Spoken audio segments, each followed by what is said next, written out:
Hi guys. It's about that time. There's some people here. Oh shit, I forgot something kind of important. I will be right back.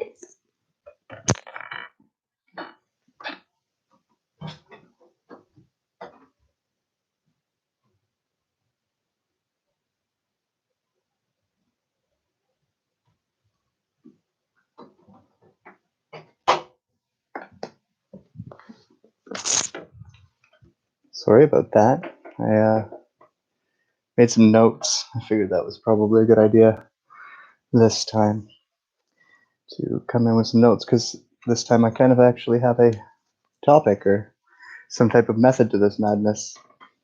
Um, First thing, I came with some friends too. I didn't name them. You guys can name them at home. They're just these cute little berry things here. Um, I think one's a monkey, the other one's a bear. Not really sure. These are made out of THC. Anyways,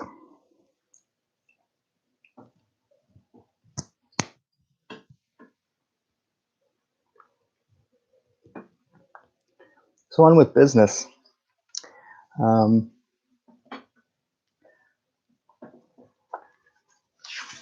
I don't really know where I'm going to go with all this because that's, how I roll. I never know what I'm going to do. I just do things. I'm going to kill some time here, smoke a joint, and wait for people to join us just in case anyone's running late. Did I seriously not bring a lighter? I'm terrible at this game. Terrible, terrible, terrible. So, guess I'll be right back again. Sorry, guys.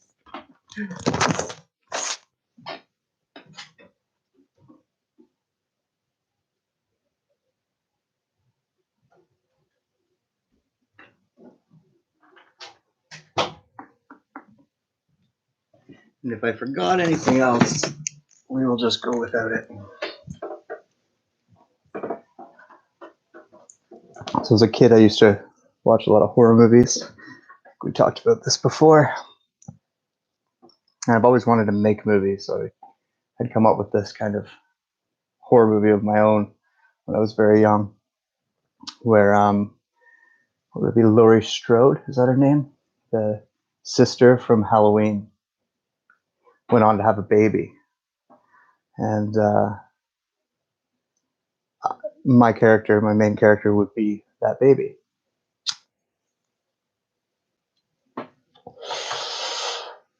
So it was a novel idea back at the time, not so much anymore, but at the time I wanted to skip all of the other Halloween movies that had been made and just continue on from the first one. Almost like number 2 to like 900 didn't happen. Flash forward a bunch of years and they ended up doing exactly that. But I'm not going to go all Donald Marshall on us about that. So my character, anyways, he would, become a man, and Michael Myers was still in prison. But of course, his mother raised him to be this badass. He was going to go kill Michael Myers eventually. Well, doesn't Michael Myers break out of prison right before that? And then you've got a whole movie of him trying to track down Michael Myers and kill Michael Myers while Michael Myers is also trying to kill other people. Get all messy, but would have been fun. And then if you follow horror movies, there's a bunch of characters like Michael Myers. Like there's the Friday the 13th series with Jason, Texas Chainsaw Massacre with Leatherface. And my personal favorite would be A Nightmare on Elm Street with Freddy Krueger. So my series of movies, because horror movies work like that, you can't just make one, you have to make like 900 of them. The first movie would be tracking down and killing Michael Myers. And then, of course, after killing Michael Myers and receiving the accolades and all of that, you hear about this other, crazy killer, the Texas Chainsaw Massacre, or Leatherface. So then, of course, movie number 2 is going after Leatherface. Well, now that Leatherface is dead, you got to hunt something else. So what better than going down to Camp Crystal Lake and trying to find Mr. Jason Voorhees and giving him a run. And then after that, Freddy Krueger, the Dream Killer. How do you kill someone who haunts you in your dreams? Seemed like fun. I guess that's a good segue into what I want to talk about today, because my topic today is going to be simulations, some of which are not unlike dreams. So, this will be first of a few that I'll probably do. I might keep this up until whenever. I don't know how long I'll keep it up. I'm going to try and do one a week anyways. I'll still be putting out the regular ones like I always do. And Sleepaway Camp. I was predicting all the transsexual hermaphrodites that were coming in the future. Yeah. But yeah, I'm going to do this series, and the kind of reason for it is, if you've been following me, I often refer to this song called The Humbling River by Pucifer. In it, he's having a conversation with the angels, and he's saying, I've done all this good work, but I can't cross this river. And to me, that river is kind of like the gap between me to you, or the gap between you and each other, or more importantly, the gap between science and spirituality. And in the alternative community, I feel like we go a little bit too far off into one side or the other. I want to try and maybe help some of you maintain some balance through it all. So that's going to be the purpose of this series anyways, is to try and use my own experiences and my own thought processes to try and maybe help us all make some sense of some things. When I wrote the blog, I wrote it for people who were in programs. There was a lot of things I didn't need to explain to them that I probably would need to explain to most of you listening. I can't really do that, so I've been trying to find ways to communicate the same things with all of you. And I think this series will be a good conduit for me to do that. So that's my purpose behind crossing the river.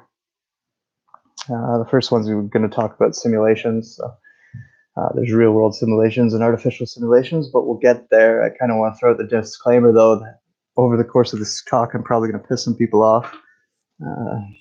Some people who have some very strong belief about certain programs and certain things that go on may not like what I'm about to say.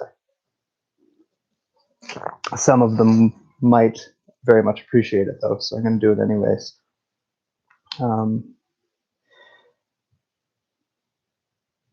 Before I ever really stepped foot into the alternative community, while I was still on the inside, so to speak, I can remember people who worked for projects that were directly geared at, spiritual groups and the alternative community, more or less, is before the internet and the community itself had kind of coined that phrase or made itself that.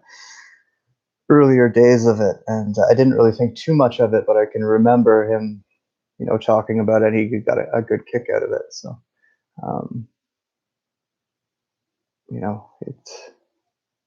it's something that stuck with me. So when I was first out, I kind of joined some of these forums and started looking into the online alternative community and seeing what people believed and what they were talking about. So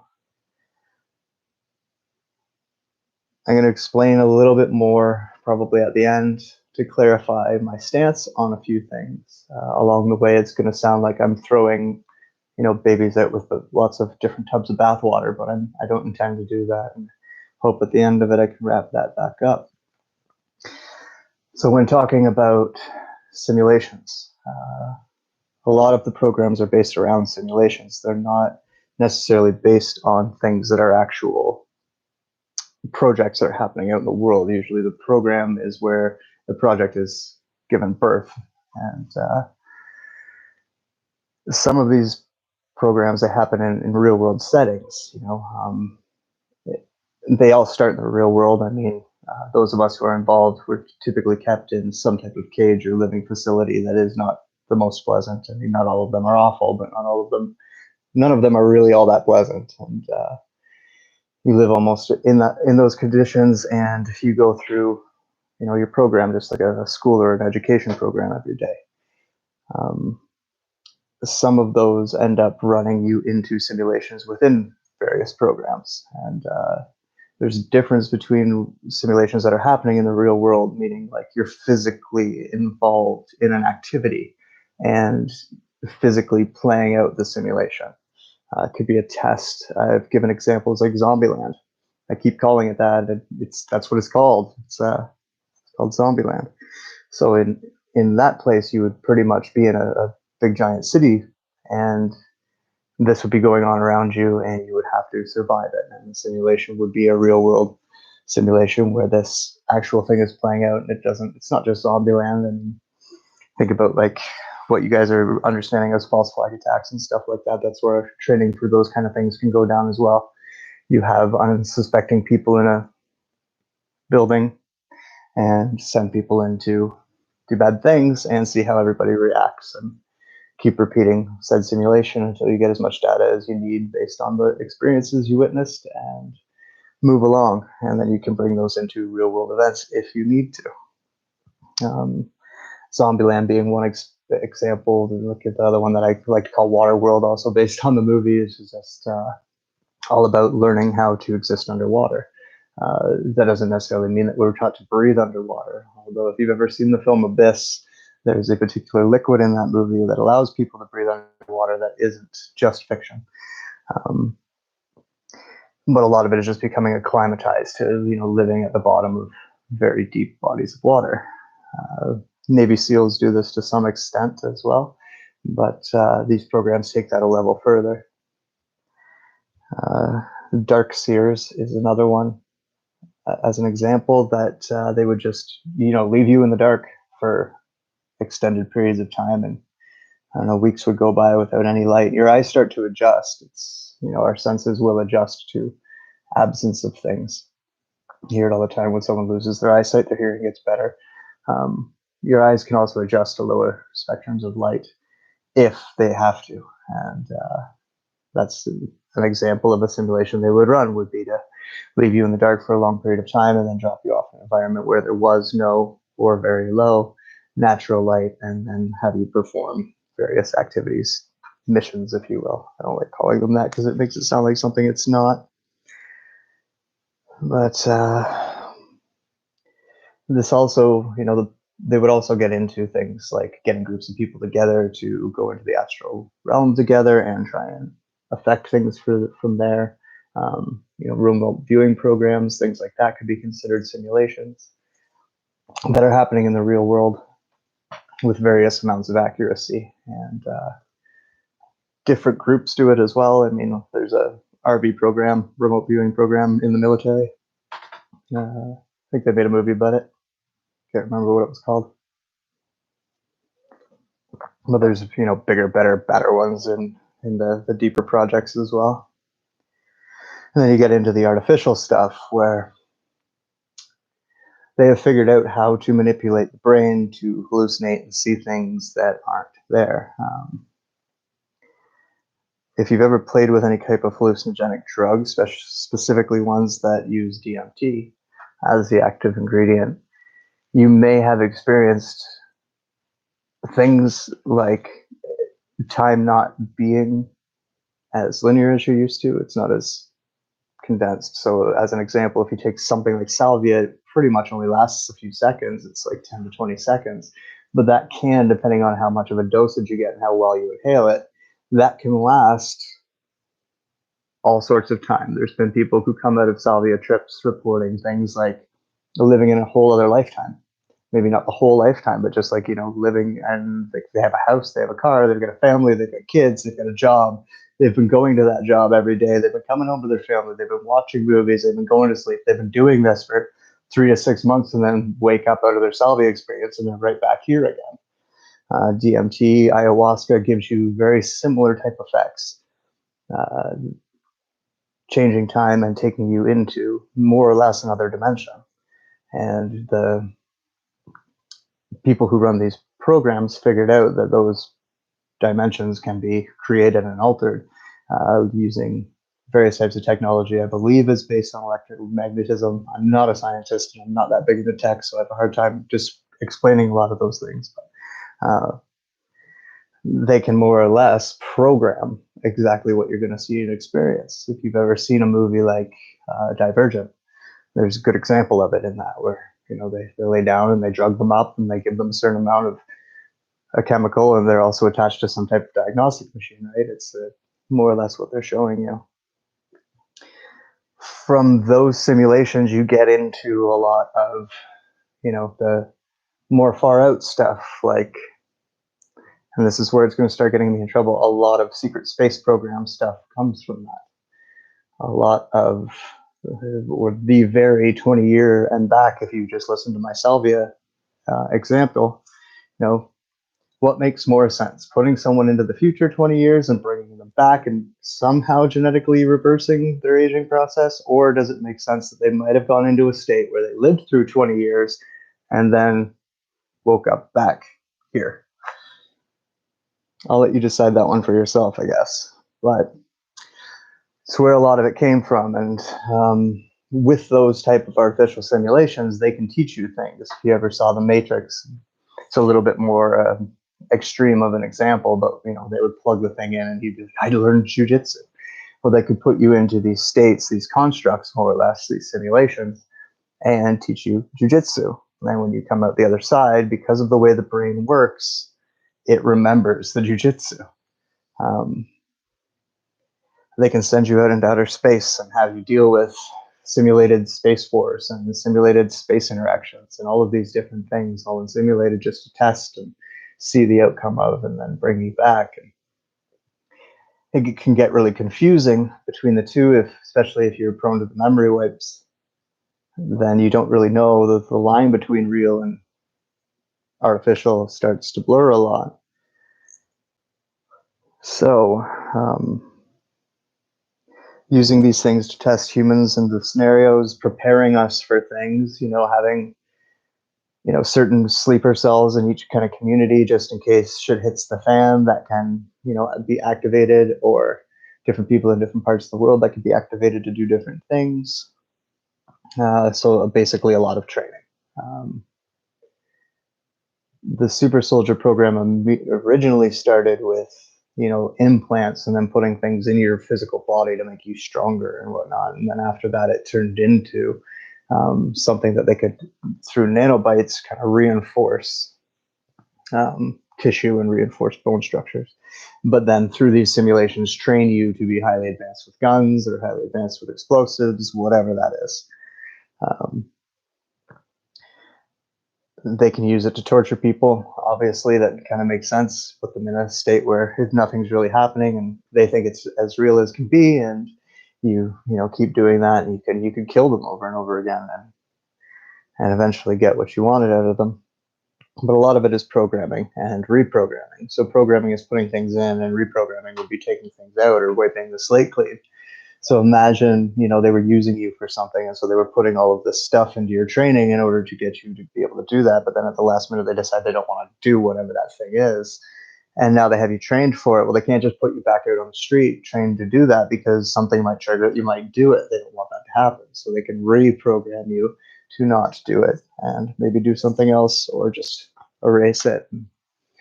The same way that this all works in the brain, your mind creates different synapses, muscle memory attaches to them, forms of reason and logic start to attach and form around them as well. And so as you're training someone, if you want to just take any away, you just break all those synapses in the brain, break all those pathways in the brain, and it's almost as if they never learned it unless they retrain themselves, retrain the muscle memory. kind of like what they say, like it's like riding a bike. If you were, say, trained through simulations to do a bunch of martial arts and then they erase that from you, and then later on in your life you start taking martial arts classes, you're going to find it comes really naturally to you. And that's because those pathways have already existed in your brain and within your muscle memory in order to make that easy for you to do. And then the big one, I guess, is when they start indoctrinating different ideas and sets of belief into people. This is how they would program even priests and whatnot, and make them have their Jesus experience and make them believe that they've been spoken to by God, and all these different things to get them to carry out the agenda. Different movements have been programmed this way. Things like PETA, even as much as it is a good organization, the extreme nature of it usually comes from the programmed people, and they control all of their opposition for the most part, except for the very grassroots ones, and that would be an example of them doing that. And they can just program people to run it who, they're acting honest. They would pass a lie detector test. They don't believe they're connected to anything, but they're still running an agenda that is a little bit beyond them. Because they're parts of these things. And so lots of cults all over the world have had that done to them, even some famous ones, like some famous murdering cults, like, say, the Manson murders, things like that. You've heard of, like, Manchurian candidates.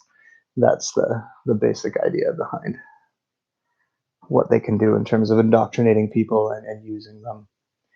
And the way that they can train them and achieve that is by running them through these types of simulations.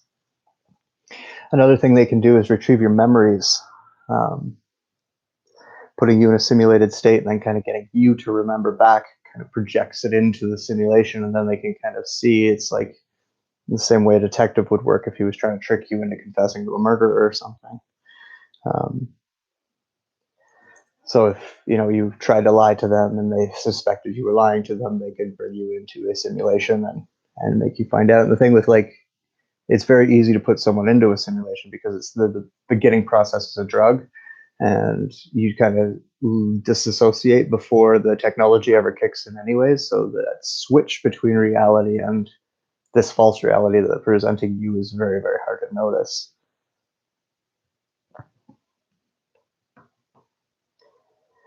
And then you get into the effect of what this does to you after the fact. So if you've experienced PTSD, you'll know that even though the situation isn't happening right then, it sure as fuck feels like it is. And you can even have hallucinations or flashbacks, as you might call them, of the situation happening so drastically that you see it around you. We've all seen the thing in movies or in pop culture, even of or maybe even in real life, of people who come back from wars and they're in the grocery store and then all of a sudden they think they're in Vietnam again and they're acting out, shooting at people in aisleways and things like that. They're seeing that. That's really what's happening. People who are schizophrenic, people who dissociate and have multiple personalities, a lot of these are the results of these effects on the brain, the traumas that are occurred during the simulations.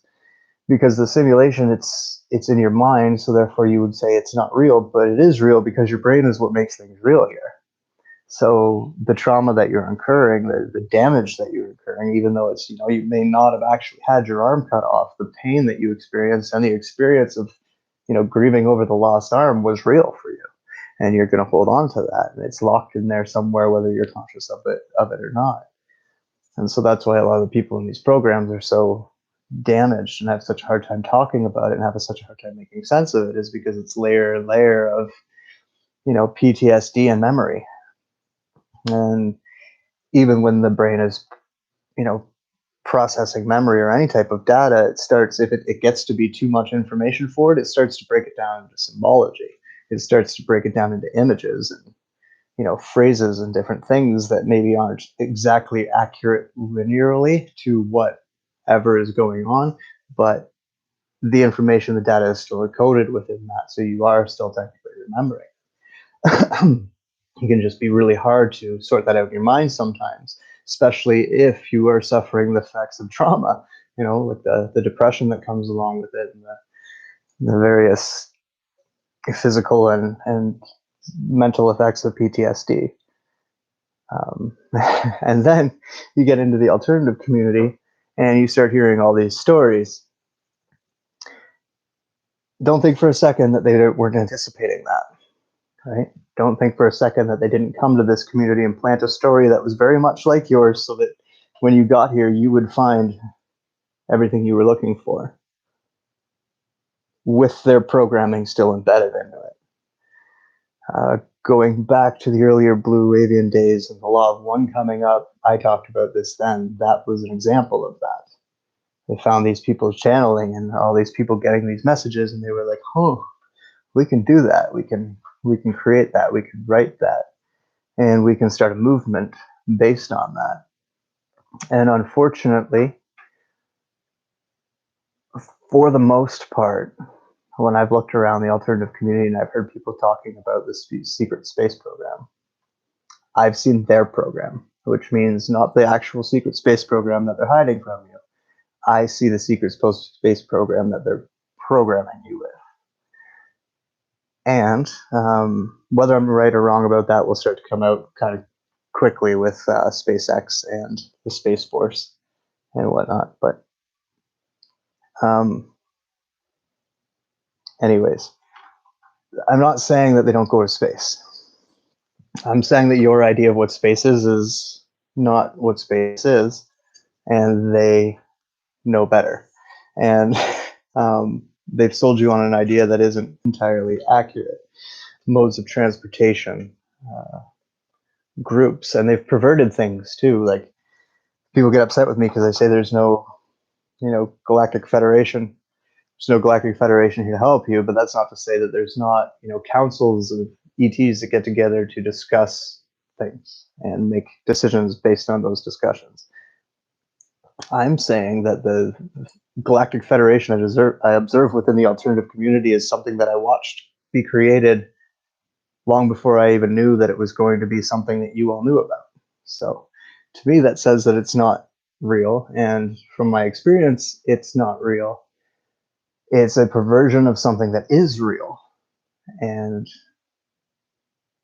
that's why it feels real for people who are, incarnated here, because they are on missions associated with those council meetings. They like to find people who want to be contacted and make them feel like they have as well. So that also, for me, explains a lot of stories that I hear. They've been doing this in multiple ways. The military has their sets of technology. Occultists have their sets of technology. The programs have theirs, and they all have different reasons for using them. It can be, they're following a movement, like something like, say, the Flat Earth movement, and then they're, remotely influencing people to go check out the Flat Earth movement because it's hilarious to them. Things like that. It all depends on the level and who's playing what game. So it's not just the alternative community that they're doing this to either, and it's definitely not the alternative community they're doing this to first. It's the general public that they start this with, and most of us can see that. Most of us can see the way that they kind of baby step the public through things like topics like ET and ancient civilizations and whatnot, and see how they control that and control the public perception of that. What I'm saying is they also do that with the alternative community as a whole, and they've taken these very real stories and they've twisted them a little bit, and they've put them out through the biggest of talking heads in order for them to get the most clicks, the most likes, the most shares on social media or whatever, forums, and therefore become, the narrative. It's the alternative community has kind of created its own mythos. It's done it based on perverted information. So, of course, it's difficult as fuck for most of you to navigate. And it makes you run around in circles, and some of you end up like, peace out, I don't want to deal with this crap. And, no one could possibly blame you for that because you shouldn't have to deal with that crap. So, that wraps up most of what I want to say about all of that, specifically just about simulations, what they are and how they work, what they're used for, and things to that effect. And I'm going to smoke the other half of a joint, sip a little bit of coffee, and we can slip into a little bit more chill for all of the people who aren't extremely mad at me. And I mean, if you want to scream at me, go ahead. But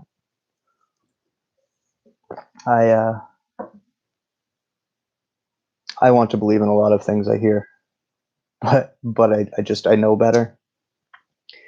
I'm one of few that I hear speak that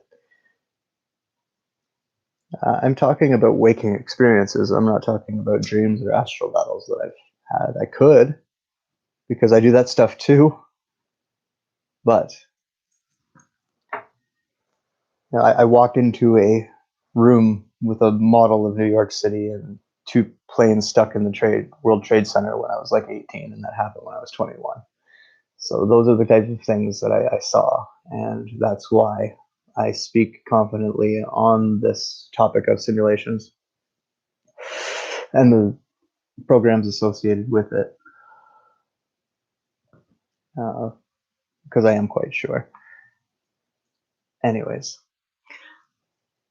thank you for listening, and I'm going to continue on with whatever you guys are saying here. Is it possible for someone to experience this type of thing and have no conscious knowledge of it? That's the norm. Most people don't, or it comes in little bits and pieces. And that's where it becomes a problem, because you've got these little bits and pieces, and then you come to the alternative community and you hear someone talking about something, and it sounds very much like a couple of those bits and pieces, and so you're like, oh, that's what happened to me. Oh, he's a super soldier and I had that experience, so that means I'm a super soldier too. Kind of what I'm talking about is a danger there, but it's absolutely possible. And when I wrote the blog, I was talking about a lot of these programs and projects and cults closing and why they were closing and the effects that would have in the world. And it's been a few years now, and all that has happened is I've been proven right over and over and over again. Insofar as there are a lot more people like the people listening to this who are consciously coming back with experiences, and that's because the programming isn't being applied to you anymore.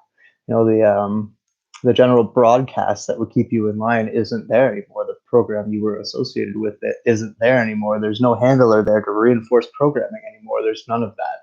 So now there's no barrier between you as a conscious being in a body and those memories that are stored somewhere in that brain of yours and attached to your soul. So your ability to pull them back is going to be heightened because of that. And that's why we have a lot more people waking up to having been part of this. I always get the question about like what to do about that. And all I can ever say is, that's 100% dependent on where it is for you. Is it disrupting your life? Then you need to dig into it so that you can heal it, process it, and move away from it. Is it not disrupting your life? Well, if it ain't broke, don't fix it, and maybe just leave it alone for now. Obviously, everyone gets to make their own choices. That's just a suggestion, but it's generally a helpful one from my experience in dealing with people.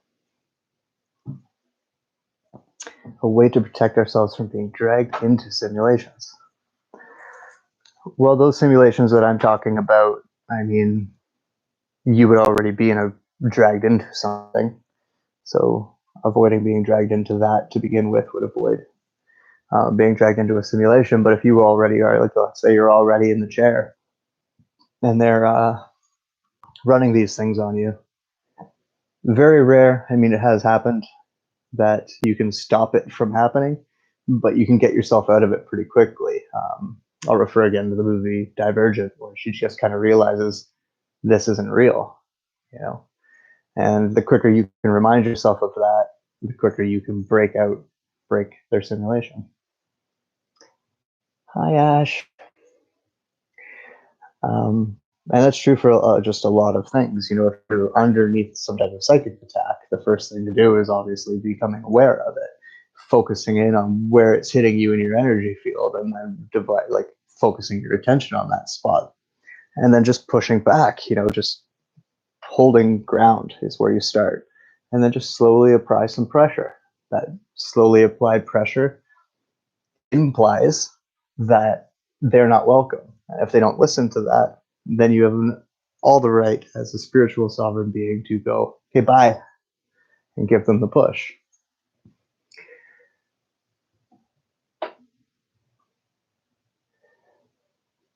Okay, so some simulations are organic based, like they can, through powers of suggestion, influence various simulations, but it's not as well within their control or their creative control when it's organic.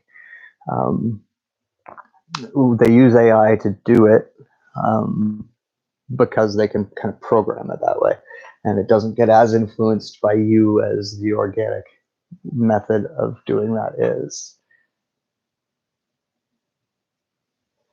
They basically, yes, they manipulate organic tech intelligence as well. It's kind of a combination of both. The AI technology does that.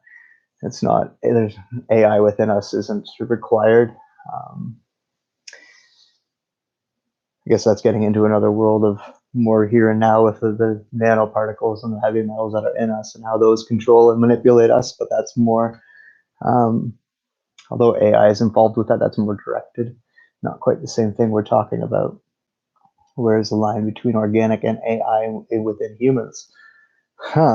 Where's the line between the majority of us and a psychopath? Probably a pretty similar one. So a human being can't be completely taken over by AI. AI can influence you, kind of like a demon possessing you, but that's about it.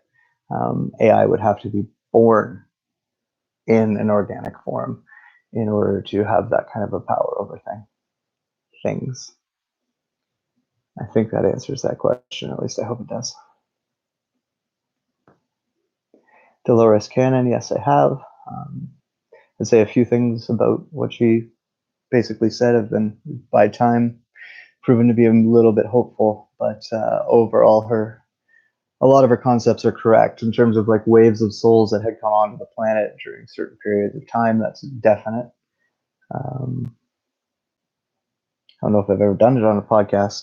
Maybe it's just been personal conversations where I talk about how when little pieces of energy leave source, that becomes like an individuated consciousness, a soul. And when that incarnates for the first time, that's, a new soul. And that first incarnation shapes what their soul will always kind of carry forward as an energy signature. So being born into a human, maybe one of our humans for the first time, would make you a human soul, period. Being born into a Draco would make you a Draco soul, as an example. So when she was talking about new souls, she was talking about periods of time where a source was kind of throwing new little balls of energy at us, and those souls were incarnating here for the first time and becoming a new wave of human soul on this planet, which is very good that source did that for us, because we're fucking gonna need them.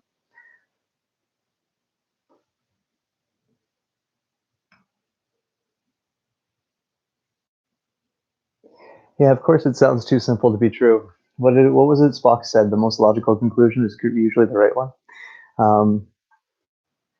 They like the idea of like breaking up magic and religion and any kind of education into a bunch of different systems is to make it so that you can never really know that you've figured it out and overcomplicate things. They make the water look deep by making it murky.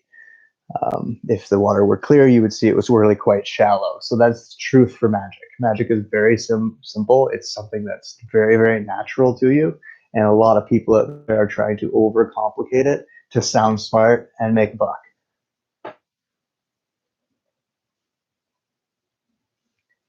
Donald's martial experiences could very easily be simulated, yes. He's talking about cloning. Cloning and simulations are a little bit different.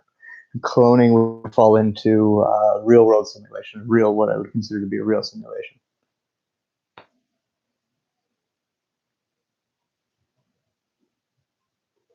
Not participating in popular culture is a good way to build a natural defense. TV is dangerous. Very right. It's the same reason we talk about grounding and getting back to nature, is because all of these things help you build up just natural, innate um, remembrance of your abilities. They're all in there. We haven't forgotten any of it. It's like when they talk about the percentages of our brain we're only using those at that time. There's all kinds of information in your mind even that's just pre-programmed because of it being a genetic vessel. And a lot of these things are there, and the rest of it comes through, nature spirits like trees' wisdom and mom's wisdom and things like that. Everything you need is inside of you. Don't let all these people tell you otherwise. I'll repeat that until I run out of weed. At least. Hi, Diana. Oh, you are still alive. Good to see.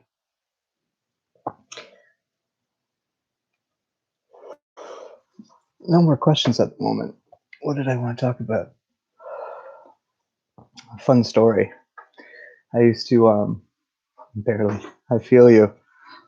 I used to, when I go to my aunt's in summers, I used to do some work at this trout farm. The way this was, it was a very long property. And at the start of the property, there was a big shed, and they would park the golf cart in that shed. And I would ride my bike up to that shed, got on the golf cart, parked my bike in it, and drive up probably about a kilometer to where the main buildings and the house were.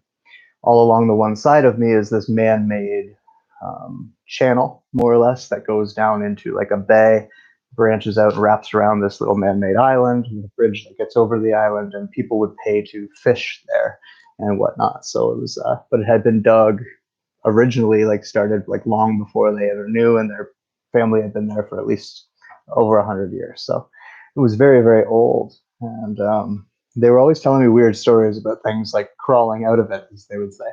And as a kid, I loved those stories, and knowing other things that I knew, I definitely loved those stories. And despite that, nothing prepared me for one day when I got there and jumped on the golf cart, started driving, and I see this rock I had never seen before. So I kind of stop and I'm looking at the rock. And it's ahead of me. It's up there. So I creep up a little. I slow down. I kind of come up beside the rock, and then the rock starts to turn, and a head pops out of the rock. And it's not a rock. It's some type of turtle. But definitely a turtle I had never seen before, and this fucking thing was huge. The shell of it was about that big around. The head of it, something like that. And it did not look pleasant, worse than any snapping turtle I had ever seen. So at first I was kind of just watching it, but then it started to come towards me, so I started to move away. And as it was coming towards me, I would move away about the same speed it was coming towards me, but then I kept having to get going faster and faster and faster. The next thing I knew, my pedal was on the floor. So I'm going as fast as this golf cart can go, and this fucking turtle is keeping up with me, trying to bite me. And it's attacking the back of my golf cart, like I'm in fucking Jurassic Park getting chased by a tiny T-Rex. And so I drive up, and the owner of the place also ran a construction company out of a big warehouse that was at the back of the property. So I just drove straight into the warehouse, knowing that it would be full of all these. I was just a kid, so all these grown men construction workers with tools and stuff around. So I just drive in, and this thing chases me in, and they end up and they start hitting it with things, and it's biting shovels in half, and just looks like something out of a movie. They're whacking at it, it's fighting back, and we got it cornered. And then a guy comes in with a shotgun. It took 3 shots with a shotgun to put this fucking thing down. And I guess they had called the Ministry of Wildlife or whatever to come check it out, because none of us knew what it was. It was way bigger than any snapping turtle, and it just crazy looking. But I ended up hearing back from them about 2 or 3 years later that sure enough, it had been some type of dormant turtle that was 400 or 500 years old, and just happened to get disturbed, and came up and looking for food, I guess. So we got lucky, but didn't kill me, thankfully. So there was a fun story. Now I'll look for more questions.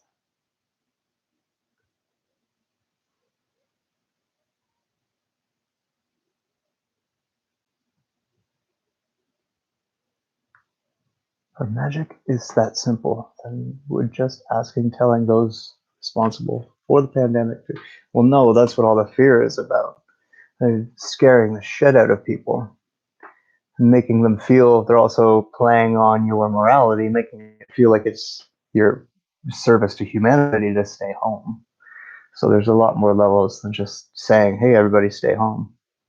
I know a lot of very intelligent people who are good-natured people who just think that they're doing the right thing by not going out and shaming people who are. So um, I think that kind of answers that, I guess.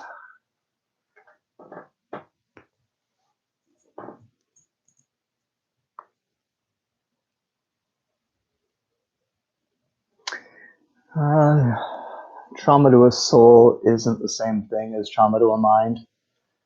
Um, Souls don't process things the same way a mind does. So, not to say that souls don't incur trauma, they do, but they definitely process it a lot differently than we would. That's why, you know, most of what the trauma wounds are for us is like damage to the mind, and you know, our soul is kind of what heals that. Because it's the wisdom of our soul that allows us to gain the understanding that allows the mind to really heal from it. So I think that kind of, you know, backwards way. What are the best ways to overcome and regain our genius memory capacity? A lot of conviction. Um, People use the word faith. I like to use the word conviction. More or less the same thing, but being in conviction of what who you are, and that you have a right to better, and that you're sure of your own intention, and therefore should have it delivered back to you. And getting more in touch with the natural rhythms of things, creating, laughing, experiencing and witnessing joy and beauty. All of those things, the more you do them, it becomes like a second nature, or the sixth sense, as it exactly is, where, you know, you just kind of get what you need. The problem that people run into is I think they want like an open door to it, where they can just like going to a library, like, I wonder what I was doing during the time of Atlantis. Let me go in and read that book. That's not how it works. Why the fuck do you need to read that book? It's not going to do anything other than entertain you. And guess what? In the 3D experience that you chose to have, there's a bunch of books that can entertain you in exactly the same way. So just go read those. What you remember, what you bring in here is what you need. And you've chosen to have this experience and leave a lot of those things at the door for a very good reason. Trust yourself. You chose that reason. So, yeah. How can one avoid being possessed by whatever names? What kind of symptoms can we see in them? Well, I mean, a lot of the time it's a very drastic change in behavior. So it can be hard to notice unless it's someone that you're around all the time and you're there kind of while the possession is taking hold. But you know how you know someone, and you know that what they want, you know what they believe, you know, and they're not doing any of those things. We see that the most simple form of that is typically in addicts, you know, and addicts behave the same way. If it's just a chemical addiction, it's like they know what's right and they do what's wrong. That's a big tip off. A lot of the time it's just in the eyes, you know, like if you've spent any type of, you know, non-sexually intimate time with the person, you know what their eyes look like, and you know how those expressions change, and you know the softness, and you know the hardness, and you know everything in between. So that will change. Mannerisms are a big thing because, you know, the possessing spirit doesn't necessarily know your mannerisms and doesn't know how to work the body quite as well as you do, because you've had amount more years doing so, practice. So those are some things that can tip you off to whether or not someone is. Incoherent speech, that's one of them. They start kind of talking in circles that sound like they make sense, but they don't really make any kind of sense, and there's no real logic or reason to it. And how can you avoid it? It's just by being good intentioned. I mean, manipulation comes from something within you, like that whatever they're going to manipulate has to be there. So try and make sure that there's nothing there to be manipulated. And if there is something there, just be aware of it, so that way you're always watching. If that little bit of extra ego that you have is getting a little bit out of hand, then you can start to question. It's kind of like shining light on a cockroach; it'll start to scare you away. So it's funny because they actually look like cockroaches.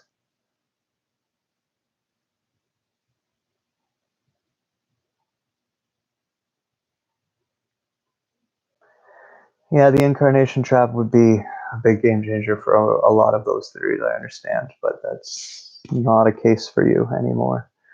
So I get it. That's why that type of technology is so gross, because it gets rid of that natural flow. And trauma will carry over and you don't get to heal it. A certain amount of trauma does carry over anyways, genetically, right? Genetic memory is a real thing. These cars that we drive have an effect on our experience. And yeah, so if you have the genetic memory of a type of phobia, then you can have that passed on, or just if you generation have suppressed people, then certain things that can come forward through that. And it would probably scare the shit out of people if they knew just how far back genetic memory actually rolls.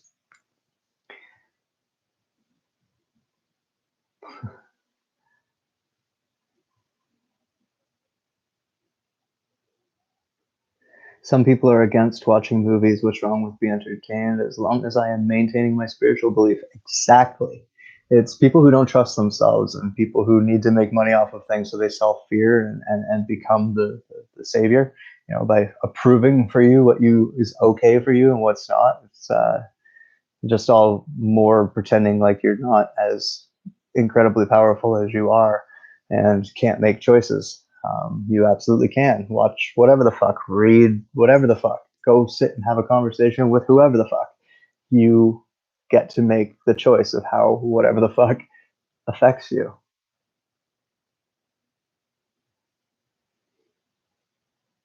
I saw someone's eyes go into slits in front of me. Maybe their eyes really did that. Maybe my mind was manipulated to see that. 99.9% of the time, your mind would be manipulated to see that. Same like a lot of time when people think that they're seeing someone's shapeshift, all they're really doing is seeing their true soul signature. And if that soul signature is reptilian, then that's what you're going to see. Something that looks reptilian. If it's feline, then you're going to see something feline.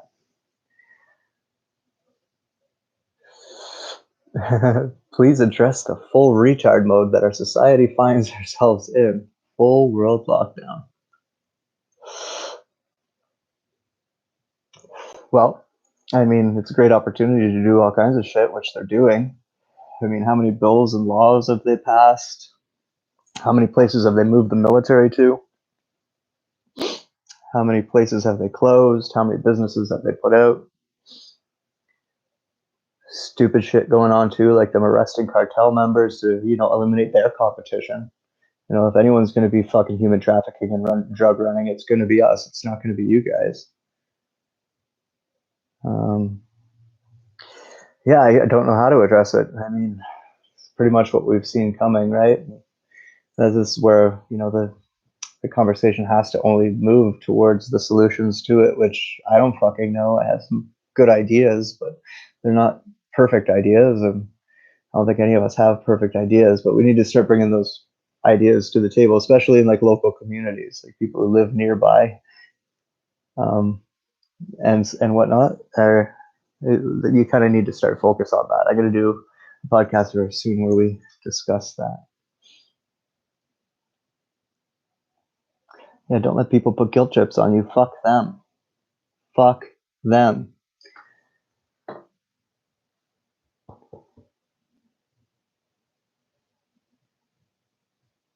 Why would you might get in trouble for telling us about the program, and how? What sort of hold might they have over you after all we've already talked about? I had a couple simple rules. names and locations. So I can give you like a generalized location, but if I were to tell you the actual name of the building and give you an actual address, that would be considered breaking a rule. I can loosely mention, that I met Joe Blow in wherever the fuck, but I can't nail that down to an exact thing or, in any sort of way try and hold Joe Blow accountable for whatever I saw or did. Simple rules, which I don't mind following. I mean, that's kind of fair considering everything else that could have done to me. And I don't want to say out loud what the penalty of my breaking those rules would be, but it wouldn't be my own death. Let's put it that way.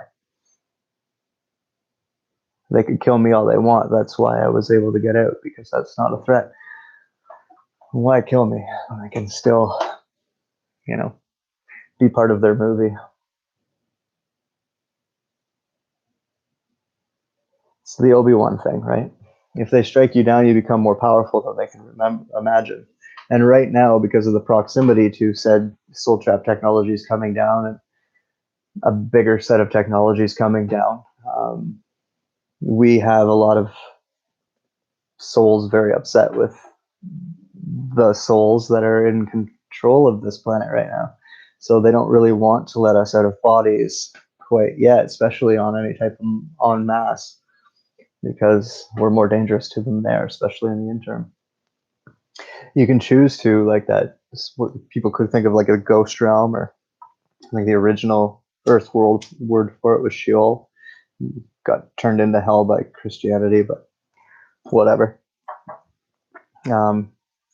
You could go there when you died, and you could make, pick your least favorite celebrity figure. You could make their world hell, given everything you know about the spirit and the soul and consciousness. So keeping you alive is valuable too.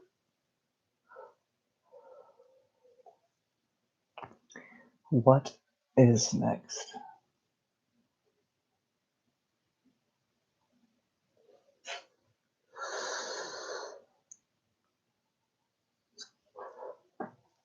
Well, that's a powerful imagination. That's how movies program society really is. They get holds in our imagination, because a lot of us do have powerful imaginations, and they've trained our imagination to work really well to the media that they give us, i.e. movies and TV shows and whatnot, like you were saying. And then you, being obviously a soul that's a little bit more awake than the average,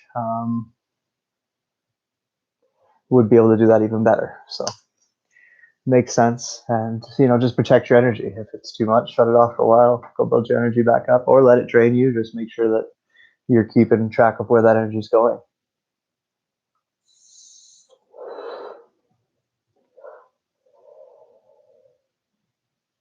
Keeping shamans alive definitely works for them. Yes, it does. Exactly.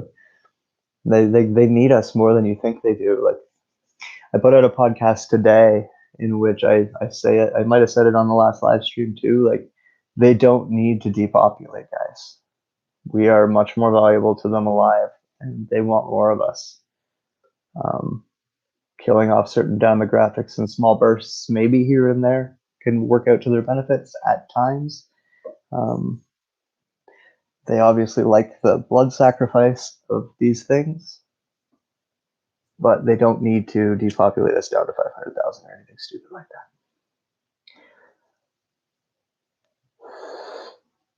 What is a soul signature?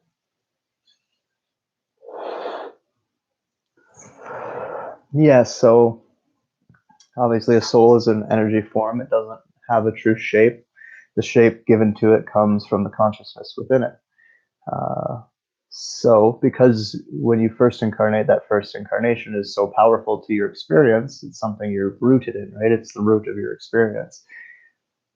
It's the first thing you go through before you really start to plan out what you want your experience to be. And so you always carry that along with you. It's kind of just like, it's the same way you can kind of picture your own face sometimes. And some people can't, and some people's soul signature kind of is changing. They don't necessarily identify with it, or they didn't identify with it very strongly, or even over time that can change as well. But it's kind of like in the Matrix, when Neo goes into the construct for the first time, how did he know what he looked like? It's because it's what he believes he looks like, right? So it's the, what was it, the digital, or the projection of his digital self or something like that. So I'm fucking up the line, but more or less the same thing. Is as you're picturing yourself that way.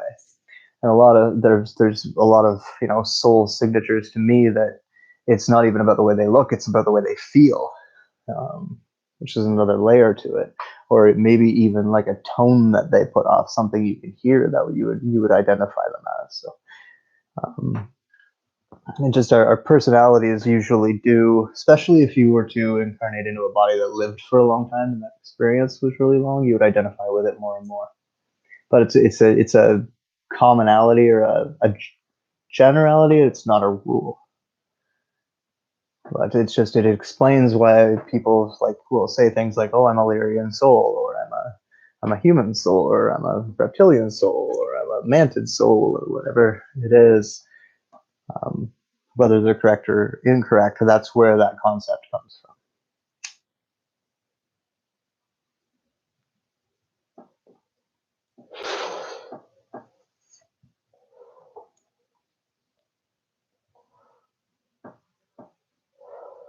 Oh, and for those keeping track, just because it did come up, that marijuana that I'm smoking this evening is called Greasy Pink. It's quite good, just saying.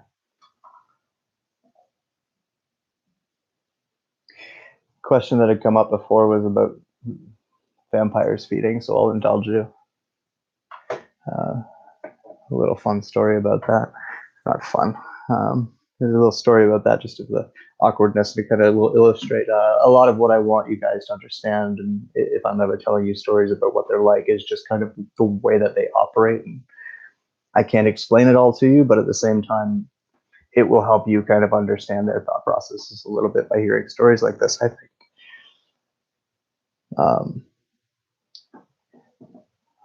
So it was between the summer and the next summer. So I wasn't going to camp or anything.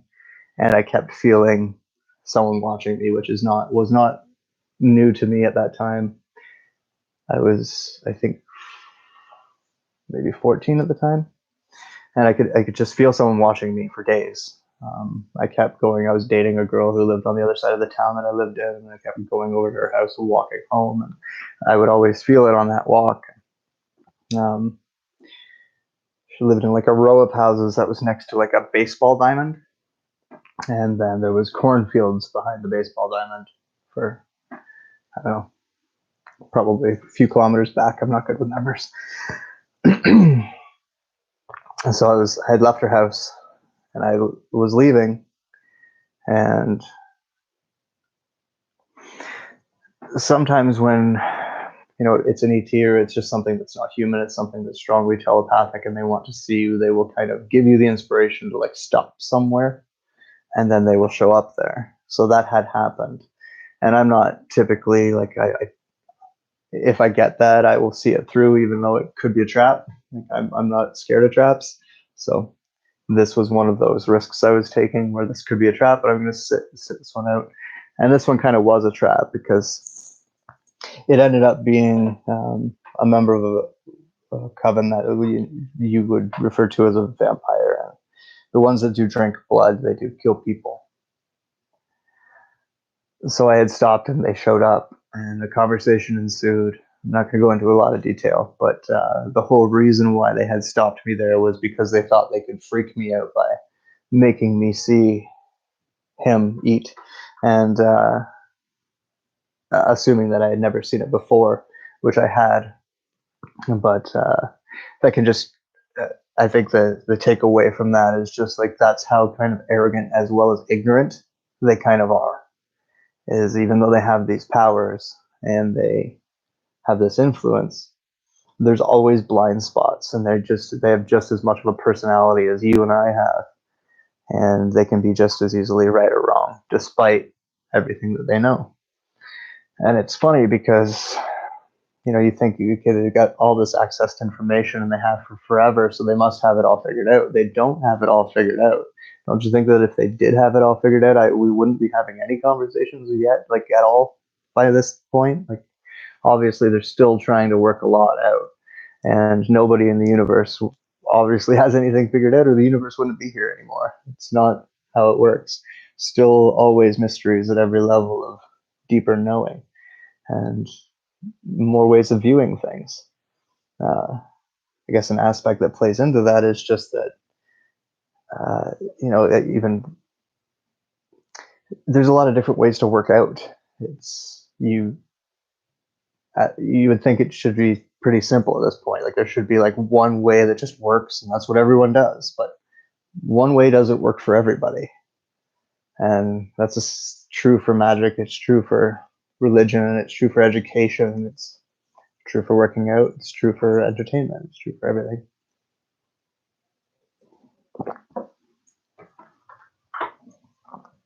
Blue Dream. That's a good one. I've had that one. I'm a fillet of soul. The arrogant do not cope well with a challenge. No, they don't.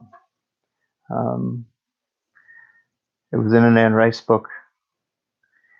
Lestat had said it better than I could, where he said, "Those who desire power do so that others don't have power over them." And at the end of the day, they're just scared little fucking kids running to get the biggest weapon they can find, and they got into the room before we did. So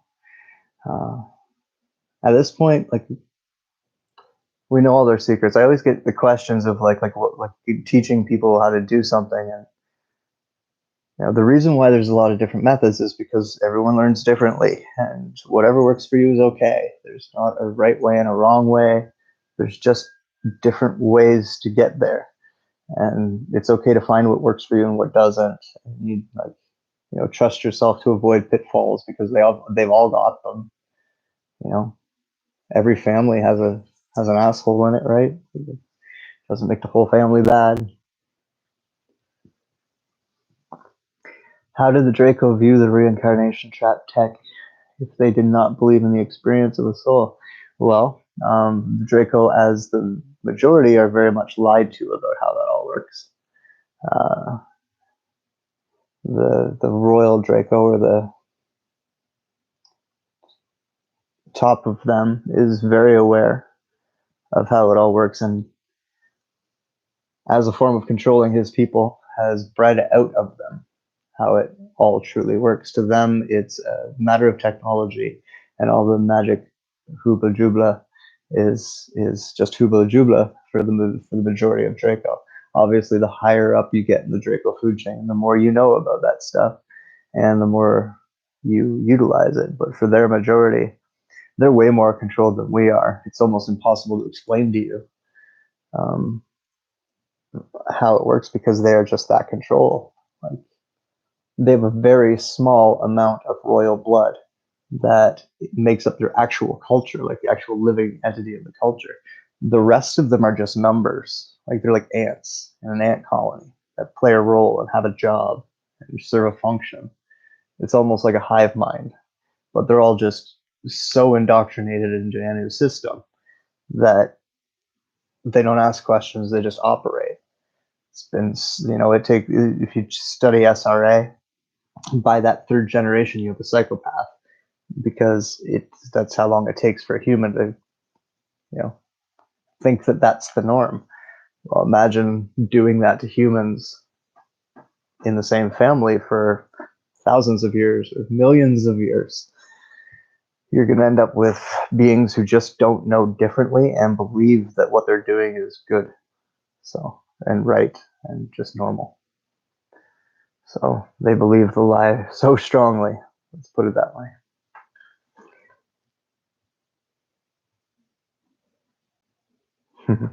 The vampire, the state. That's good. Yes, that's exactly it.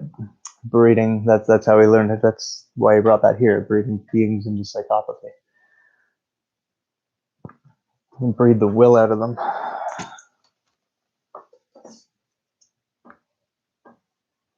Saturn Matrix has been broken toy for a long time. D-Wave quantum computers is the heart of the AI system known as the Red Queen, and her.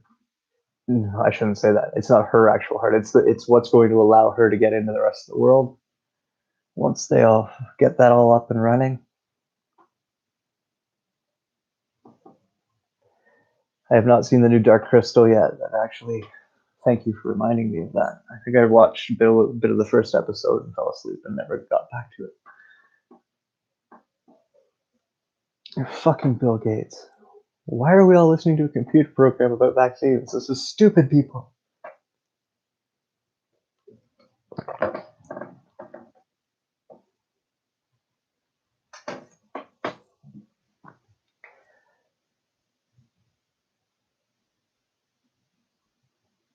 I will have to watch it then. It's kind of looks like it's playing out right now. I don't like what's playing out right now. It bothers me. I'm trying to see positive because there's a lot of good things happening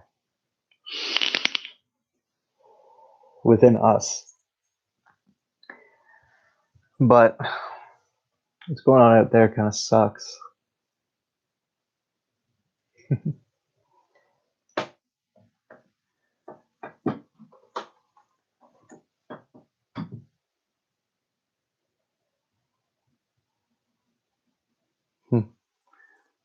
I think people.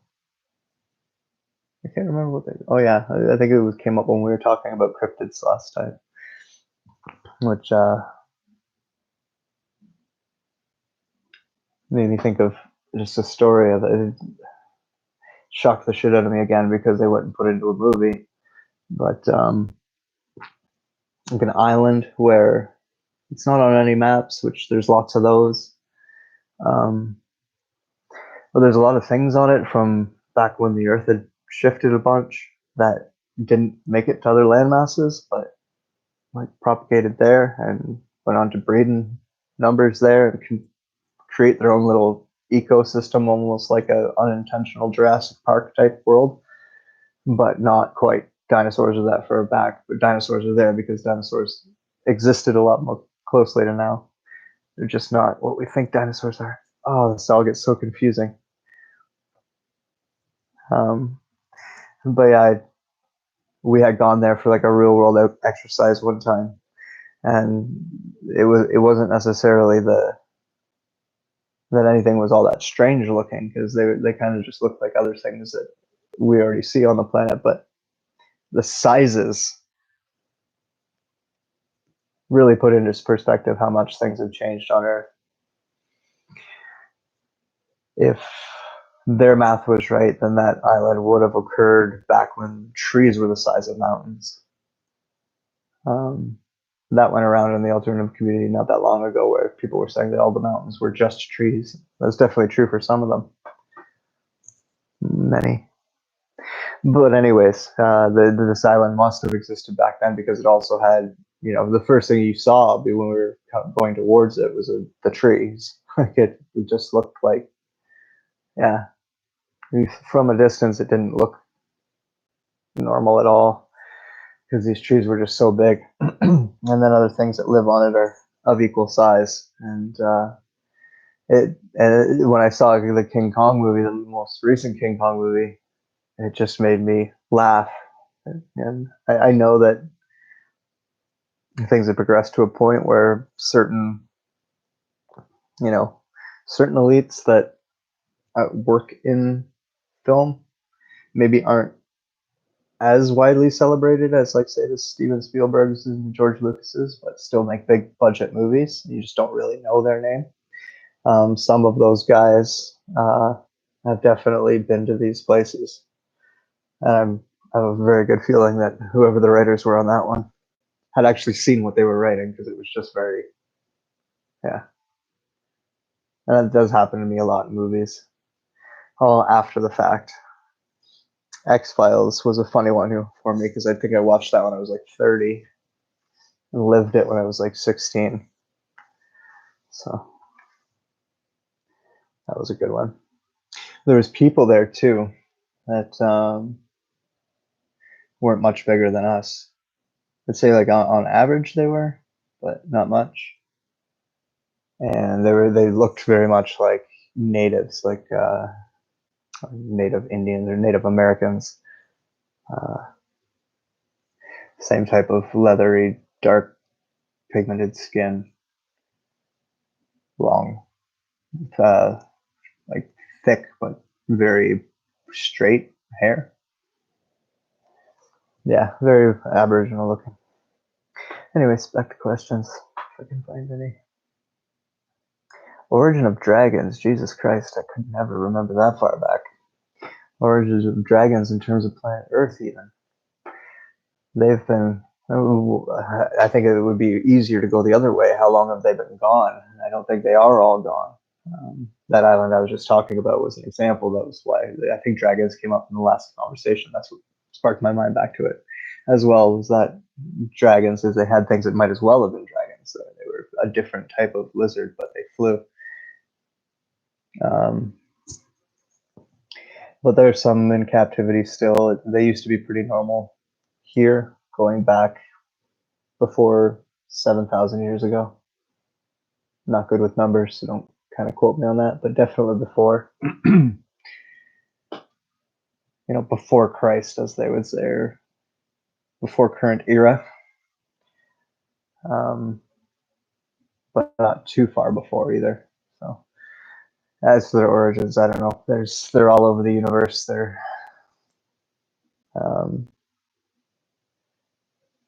It's a big question. It's just a form of life that's all over the universe.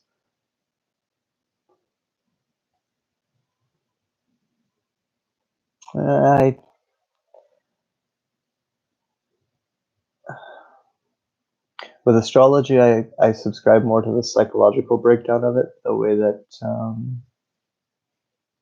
different characters would be translated into archetypes, and how these concessions are kind of put there to help us navigate through all these cycles that we go through.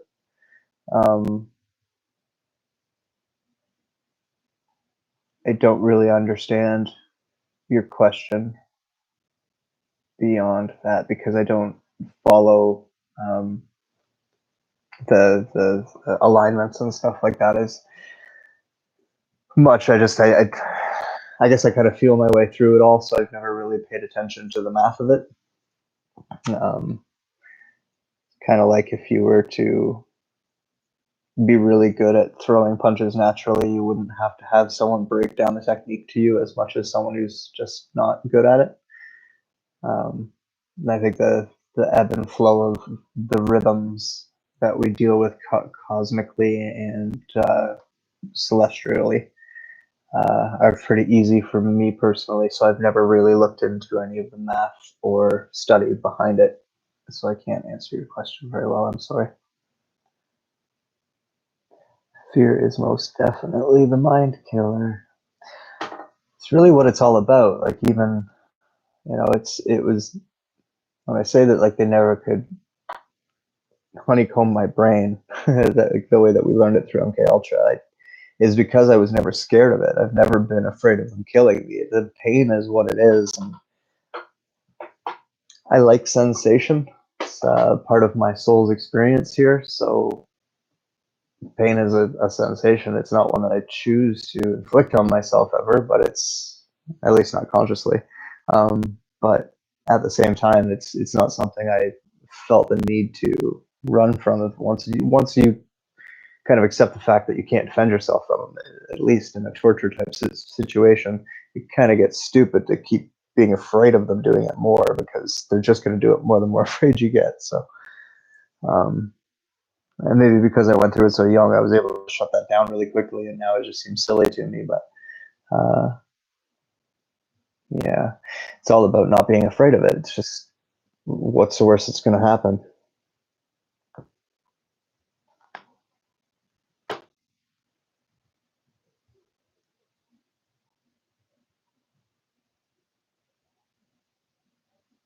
I haven't watched Devs yet. I don't even really know what it's about. I've just heard the name a couple of times now. Basically telling us what being done can be done with Supercomputer AI tech. Yeah, there's a lot of it coming out. I watched that show, The 100, at one point in time. They were spelling out a lot of stuff in that. I only watched a couple episodes because I didn't really like the show, but I could tell there was going to be a huge amount of it in Altered Carbon, I think it was called, on Netflix. Yeah, the magician's got to show their hand. They got to tell you what their plan is. I've been saying that a lot to people who don't necessarily follow this type of material because of what's been going on in the world right now. Because if you listen to what they are telling us, they'll say things like, for instance, in my country, they just brought in the universal basic income equivalent of relief for this thing, like the emergency relief package or whatever they're calling it, and they say like it's for the next 4 months or longer. Listen to that. That means it's at least 4 months that we're dealing with this. That's what they're telling you. I had posted a video to my Facebook that was our health minister more or less saying that what they're doing right now was going to happen about a week and a half ago. That if people didn't start social distancing and listening to the rules, that they were going to start enforcing the rules, and they started that here today. So they have to tell you what they're going to do, and then they do it. So a lot of the time when you start seeing these things, especially if they start repeating in various TV shows and whatnot, repeated around the same time, they're programming you. It's that's a form of simulation. It's a mild form of how a simulation would work. The way what do you call it? Like cultural programming works is very much the same thing, because it's all geared around your imagination, and the way the magic works is making your brain believe in something. And your imagination comes first. That something comes from your imagination. So if they implant a type of fear virus into your imagination, you can create that virus within your body. And that's why if you get afraid of this virus, you will get sick from this virus. Things like that. And they can help make things happen in society that way. That's what the predictive programming and how it works. Yeah.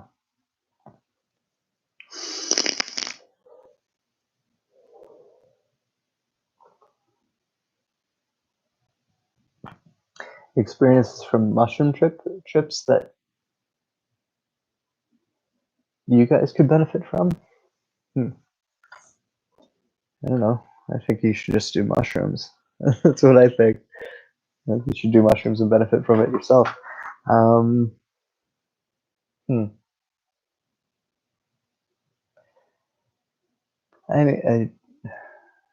can't really. I guess I feel like they've all been kind of beneficial. When I first, right after writing the blog, before I ever did the first interview with Carrie Cassidy, I did mushrooms. And at that point in time, I wasn't going to do any interviews. What came up through that mushroom trip was about speaking truth, not being afraid to expose myself, and trusting myself to handle myself in the same arena in which other people had fallen before me. People that I respected personally, not just in general, but people that I knew and looked up to. I would avoid certain things because I watched them, figured if they couldn't make it through it, then I'm fucked. I would never be able to get through it. So when I first had the opportunity to speak on Project Camelot, I didn't want to do it, just like I didn't want to do the Cosmic Disclosure show before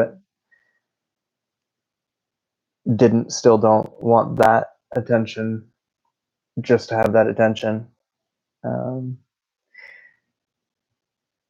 During that mushroom trip, I heard a voice that was familiar to me. A friend of mine that would repeat it, and after that mushroom trip, he actually did repeat it. But the idea is that there's a bookshelf, and books are going to occupy that shelf, and people are going to read those books. And so, a lot of different people are going to write books and want a spot on that bookshelf. And therefore, you should feel like if other people are making way for your book to fit on that bookshelf, then you should definitely put your book there, because the collective consciousness needs it. And I don't have much of an ego, so it's difficult for me to say stuff like that. But I kind of feel like I ruined the bullshit whistleblower nonsense that was going on in this community for years by doing things the way that I did. And I'm kind of proud of that, because you guys just don't deserve that kind of nonsense from the Corey Goods and David Wilcock handlers of the world. You just don't. Not to say that I can give you the ultimate truth on anything, because I've never claimed that, and I can't claim that. I can just tell you what I believe and why I believe it. But nobody can. Nobody can. And so nobody should be selling you on the idea that they can.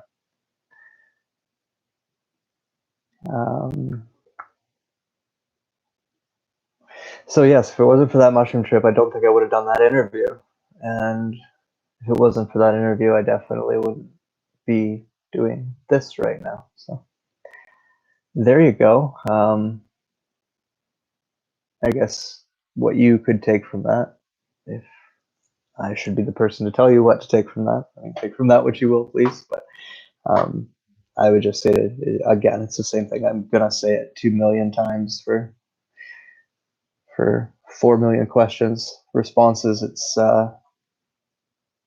trust yourself. Inside you, even the people who are doing really fucked up shit inside them, they know too. That's what makes it so bad.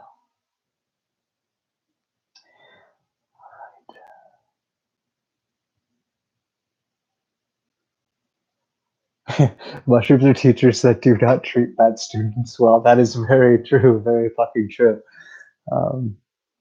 They're not, yeah, and even if you disrespect them in any sort of way, they'll give you a good stern talking to before giving you what you came looking for. Hi, Luana.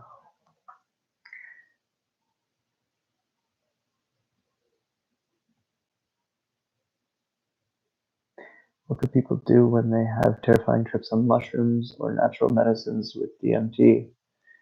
Don't do it until the archons are shook off and the mind is healed up. Well, it's not necessarily archons that are doing it. If you're doing it with a shaman, then the shaman will make sure that that's not what's going on. That doesn't necessarily mean that you're not going to continue having a bad trip. Bad trips are shit that's inside of you that needs to come the fuck out. So let the bad trips happen. That would be my advice there. Once you kind of accept that, you'll laugh at it. When I told the story about my last heroic dose and the feeling like I was going to die, it was hilarious, because it was these waves of like an hour of just feeling absolute doom, followed by 20 minutes of laughing at myself for feeling that way.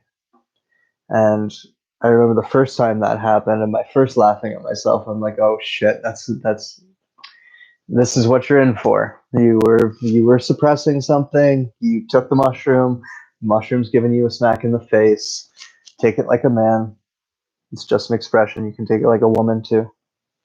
And just, ride this out. You're not going to fucking die. You're not going to die. You didn't die on this the last time it happened. It's not going to kill you this time either.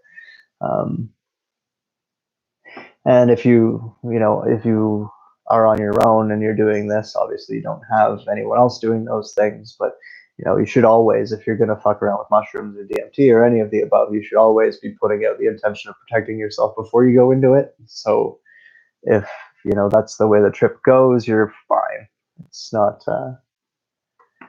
I think a lot of people turn into the idea of demons in possession to explain away the fact that people can be quite shitty. And I can be shitty, and you can be shitty, and everybody fucking watching me right now can be shitty people. We all can do it. Don't tell me you can't. You can. You've been shitty to someone. You'll probably be shitty to someone again, intentionally or not. That didn't happen because you're fucking possessed. It didn't happen because you're a bad person. It's part of being human. It's part of this experience. And so when we're dealing with people in this community or we're being shitty, don't give them the pass of, oh, they're doing it because they're possessed and they're doing it because they're controlled by AI and they're doing it. No, they're just being shitty. I mean, if you love them, I can understand you wanting to think that, but it's the same thing as an alcoholic. An alcoholic still has a choice. It's really shitty that they're choosing the alcohol, but that's what they're choosing because they have that dis-ease that moves them in that direction. It's the same thing with this. It's just their addiction is selling you hopium or believing in hopium themselves so much that they feel good about selling you hopium. Because that can happen too, you know? But, yeah. Anyways. Knowing and accessing that knowing are two different things in my experience. They are, for sure they are. We all know at a subconscious level. And whether or not we access that consciously is obviously going to play out in our choices. And that can lead to us being shitty or it can lead to us doing really good things. And that's a dance that we all play every moment of every day.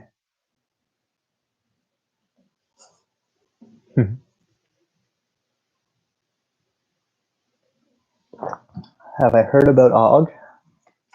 I have a couple recordings on this computer right here with Og that I'll never release. I have a bunch of recordings on that computer right there about Og that I will never release. I don't know how far you want me to go into this. Is there anything specific about Og you would like? I love the boy. Man, I love that soul. I love that person. So anything I say beyond that, please remember that. I spoke earlier about people talking in circles and shit not making sense and what that means. So maybe rewind the video to where I said that. And I was talking about people like him. It's definitely been involved with some shit, and it definitely is taking a massive toll on him. So I have a great amount of empathy for him, and I'm glad that he did not walk down the Corey Good rabbit hole that was presented to him when it was presented to him, so that I can still say all of this in this way instead of the way that I almost said it at the time.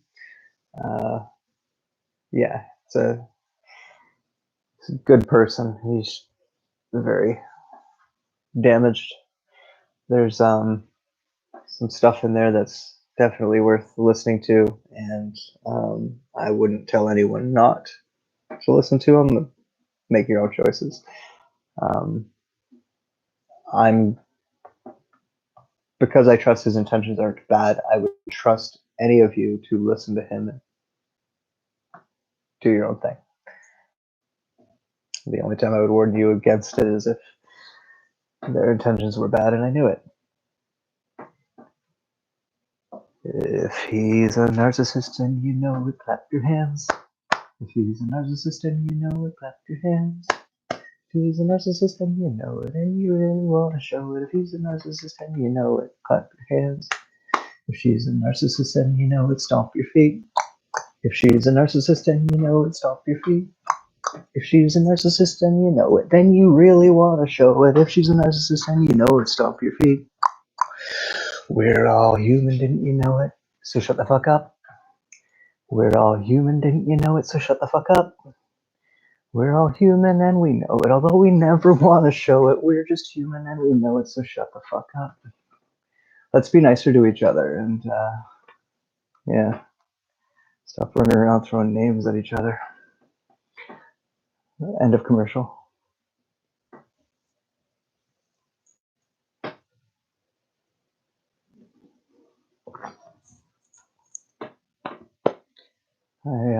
There's some.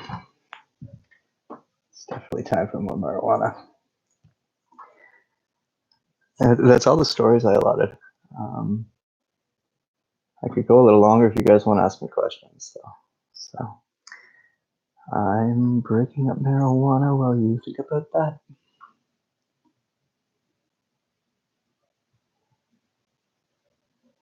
always a fine time for more marijuana. It is. That's a good healing plant. You know, especially if you're one of those people who think you've been in these projects and shit, you need this stuff. It's another one that'll kick your ass though, or make you look at your ass, as Modwiz would say. It's, when people say, "I don't like smoking weed," and made me all paranoid and shit. That means there's some stuff you do want to look at about yourself, sir. Go sit down and smoke a joint. Artificial intelligence.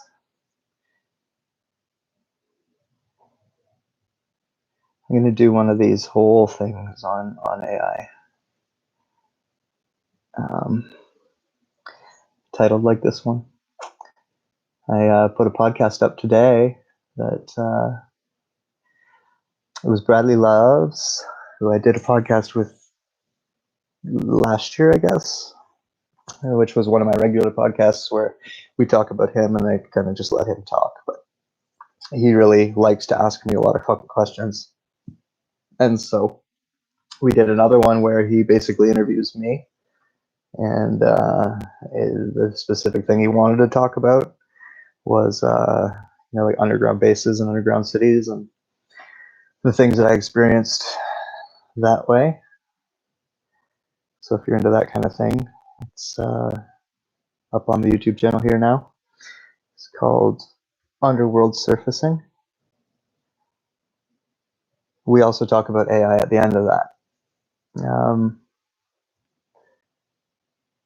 It was coming out right when I first came into the community, actually. A lot of people talking about AI, and I was actually surprised with how much of people just figured it. I think it's because it's like a logical topic that a lot of us can just kind of like reason through. We don't really need someone to tell us how far it can go.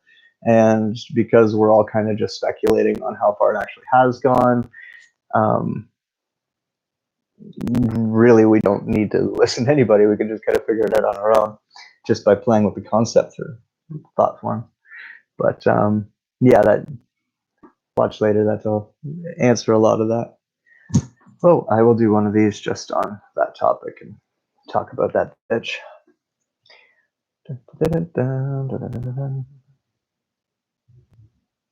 The questions we don't know we have are always my favorite. Ear tones. Not talking ringing or tinnitus, specific tones. What are they? Can be a lot of different things. All the time if someone's like toning into you with like a remote viewing or something, you'll hear something. Various frequencies, the 5G for sure, but like all of the different Gs, like they're just working at different frequency levels, right? Like within different bandwidths. You can hear all of them. It's just a matter of tuning in between them. So it all depends on you personally and what your ears are tuning to. I wouldn't be able to tell you exactly what it is, but there's lots of different variables. The earth makes noises. There's like residual noises, like resonating noises as well that are just kind of natural. And because we're like, I don't know, it's been weird lately because everyone's kind of staying indoors more and not as many cars, definitely no airplanes and shit like that. So not as many anyways. All those sounds are off right now. So you're probably right now going to experience a lot more of that just because you're hearing things bleeding through that used to be lost in that noise. But in general, I would imagine you probably being a perceptive person would pick up on those things. So can't tell you exactly what you are hearing, but it could be a great number of things. Best thing to do if you want it to stop is phase it out.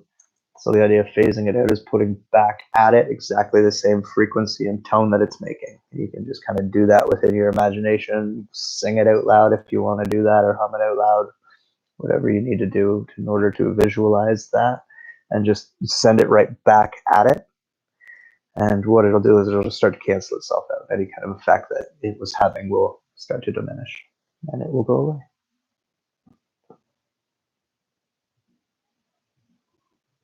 You are always welcome. You don't have to thank me. Qigong seems like a way to heal and protect oneself from pollution. That's actually, I never thought about it like that, but you're right. It's a good way to learn how to work with the organic energy, just like, any type of like Reiki or anything like that is a good way to learn how to work with it. You just don't have to follow the rules. You can make up your own based on your own trusting your own good intentions, make up your own rules, your own spells, your own rituals, your own practices for generating, playing with, and utilizing energies. How to be smart with organic energy work? I think I just answered that question. What are your intentions? Do you plan on fucking shit up with that energy? Like, do you? Is that your goal? Do you want to take that energy and go hurt people?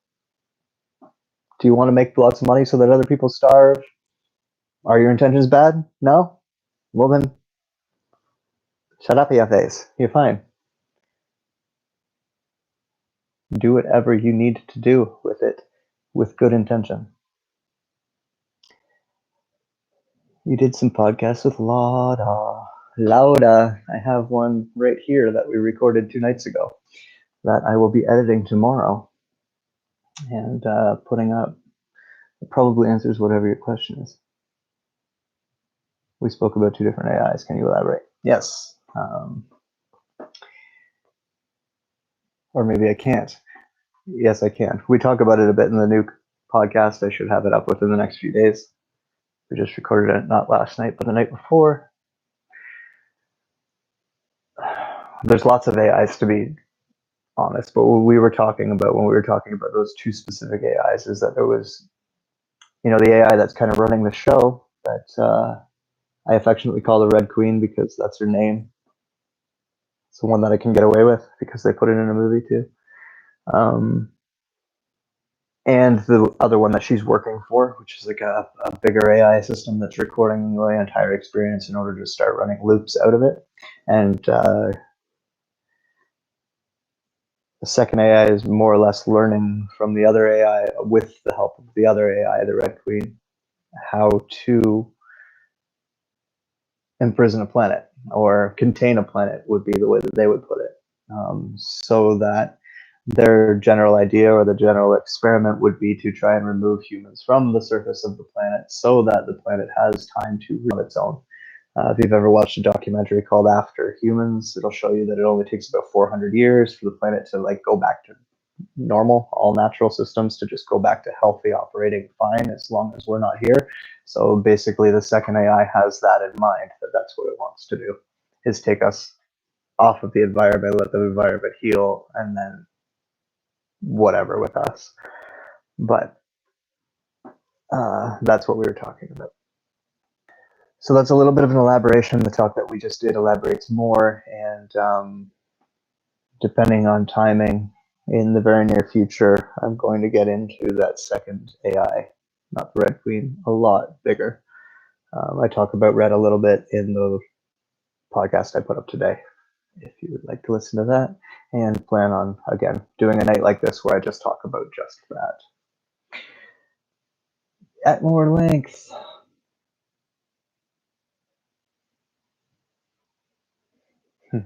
Thank you, Mudwiz, for joining us. It's funny how this is all working because I keep thinking about people and they keep popping up, and you are definitely one of them, my friend. Good to see you. No new information on the Giants. I spoke about them publicly. That would make sure that I don't get new information about the Giants. That's how things like that work.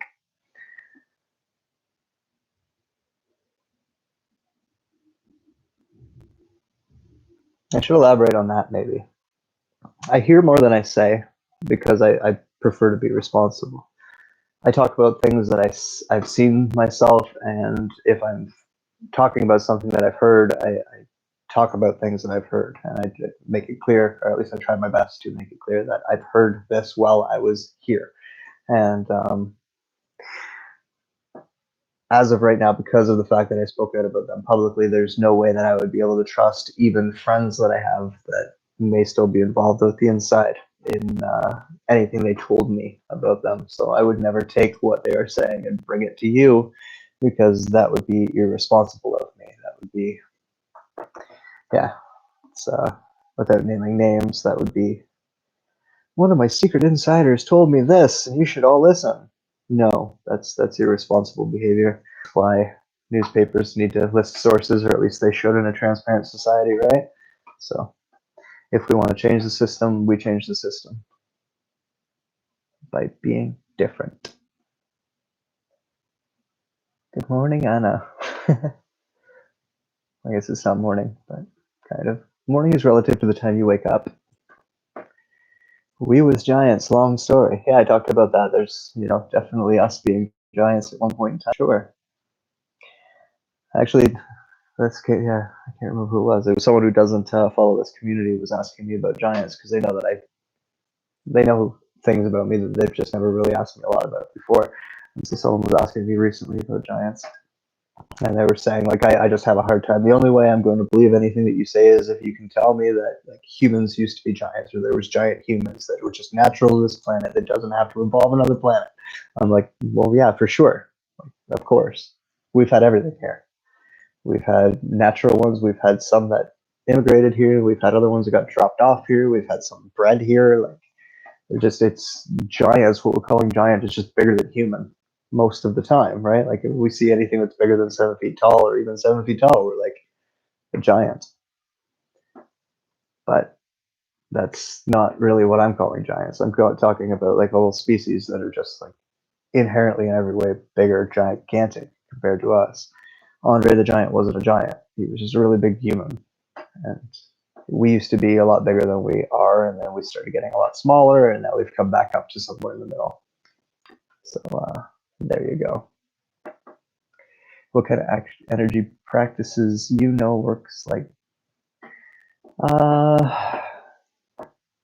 I've always been just a lot of things come naturally to me personally, so I've never really looked into a lot of different avenues. I know that they exist, but I've never really had to practice them. Through martial arts, I did a bit because you would have to. The idea of kata, doing a kata for martial arts, it was something to do as a part of their grading system, which really makes no sense. It's more or less a dance, but that's an energy practice as well because you're visualizing attackers and navigating the energies and blocking and flowing and attacking and repelling and all of those things with an invisible opponent in a choreographed way, which is very similar to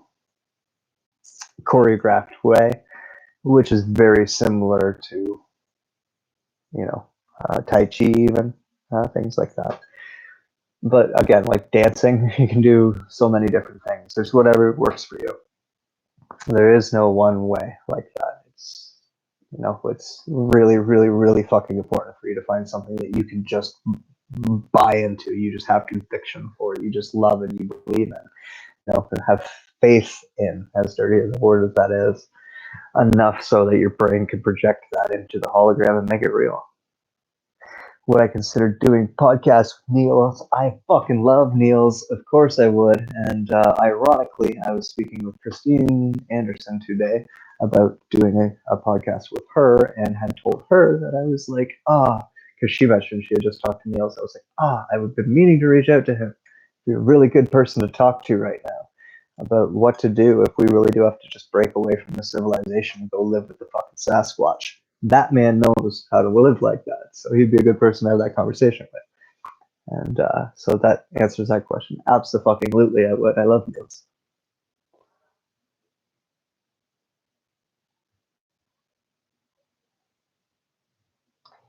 Is there any particular entity to call upon for those of us respiratory therapists trying to keep people alive on life support right now? COVID is a bitch. Sherry, lots of love to you.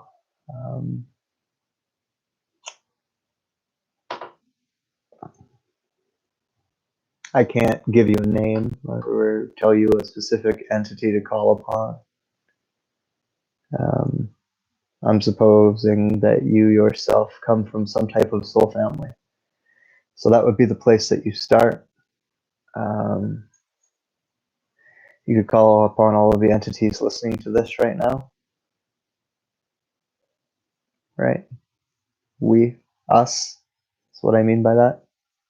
All the conscious entities right here, right now listening to you who, probably empathize with you a great deal and would like to give you a little bit of our extra energy in that way.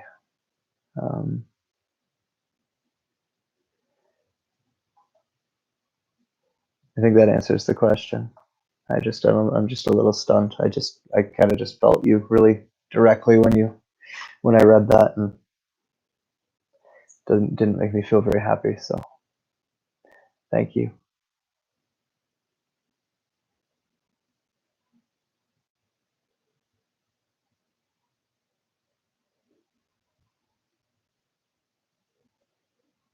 Thank you, Wolf Ray. Wolf Ray.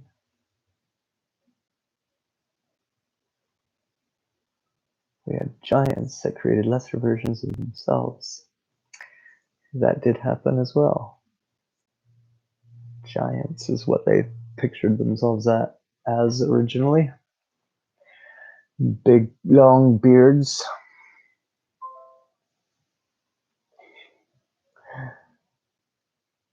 Maybe it's starting to actually look like one of those because I can't go to a barber. Guys, look at how white it is right here. Isn't it scary? Scary. Over here, it doesn't even look like.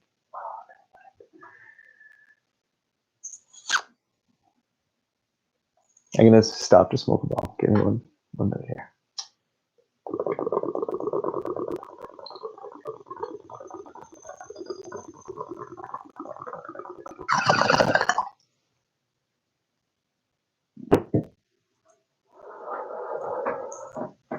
I haven't watched back on these videos yet to see how loud that is for you guys. I hope it's nice and loud though.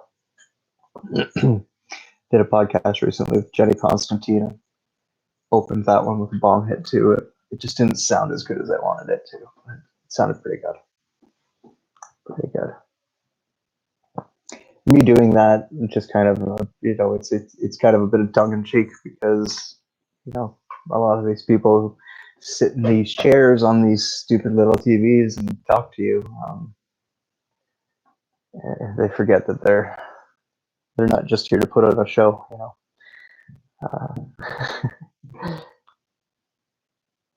We're all the same. We've just had different experiences, and our experiences shaped us, and that made us appear differently. Otherwise, we're all kind of the same. We're souls that are dealing with biology that's really fucked up, created by people that were really fucked up and didn't know how badly they were fucking up. And yeah, that's that. Deal with it, love it, embrace it. Don't be so hard on yourself. That's why buildings are so big, doorways. That's why a lot of things are buildings, and we don't know that they're buildings because they're just so big. We just assume that they're just mountains.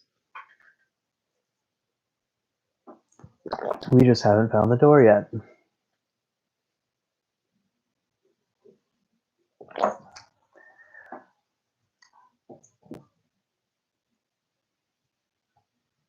Are there different extraterrestrial influences working and competing behind the power nations on Earth?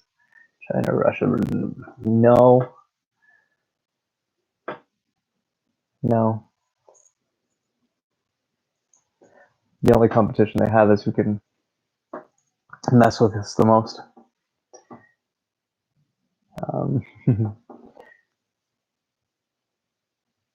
I want to elaborate on that, but I also just want to leave it at the answer no.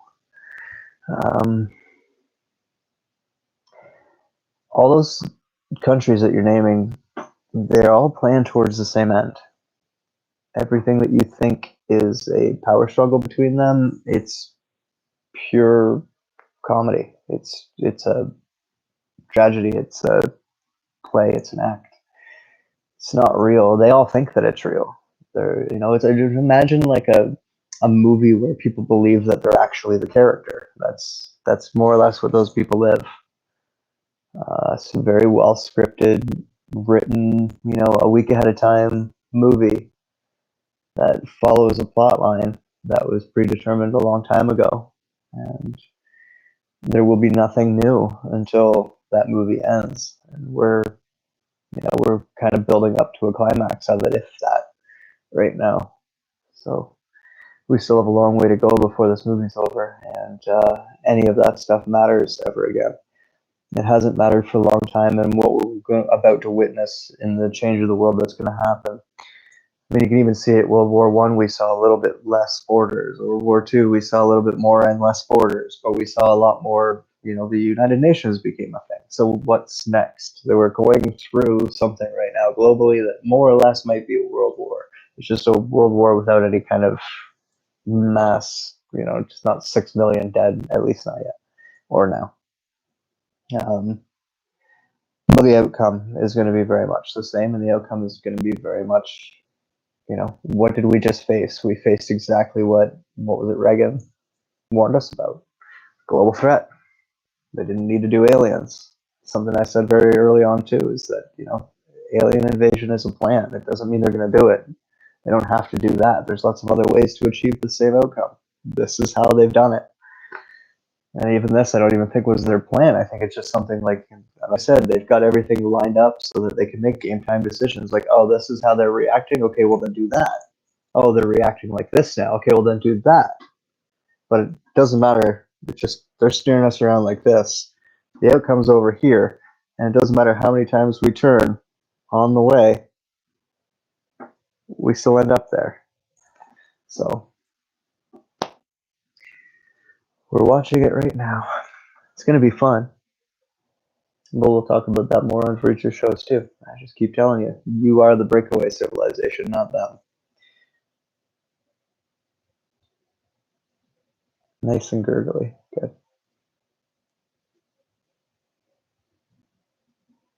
What is their ultimate goal?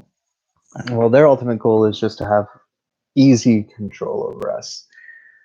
When the Draco were running things, it was really easy for them to maintain things like a magical network. Enough, well-trained magicians in the right spots in order to keep the spells up and keep the war on consciousness activated through the magical organic means.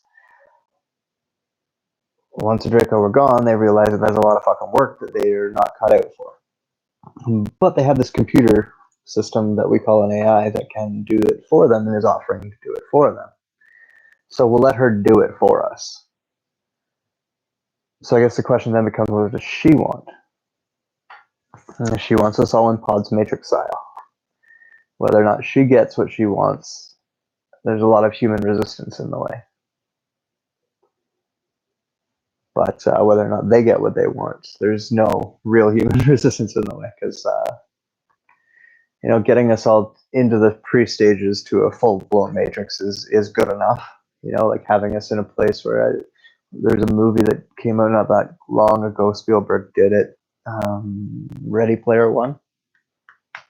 That shows an example of it, and I think we're moving more towards it now. Like right now, they're encouraging you to work from home on little talking boxes like this. They're encouraging you to learn virtually, and those virtual technologies are just going to start pouring out because of this and all the stuff that they've been kind of keeping on the back burner and drip feeding us. They can now bring out faster because it will facilitate, different jobs.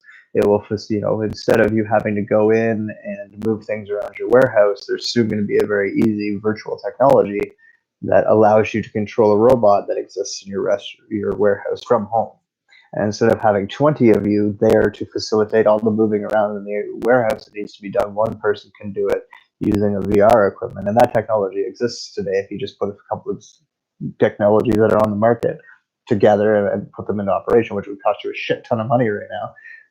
But all that stuff's going to stop costing so much money as we start repurposing all of our manufacturing into manufacturing technologies that actually do benefit us in that kind of way. So you're going to see things like 3D printing just become a thing, because why not? Brands are going to start to fall away and become more centralized in almost like a communist structure in a lot of places, just because it makes more sense. I mean, and that's kind of a good thing, really. Do we really need 400 different types of macaroni and cheese?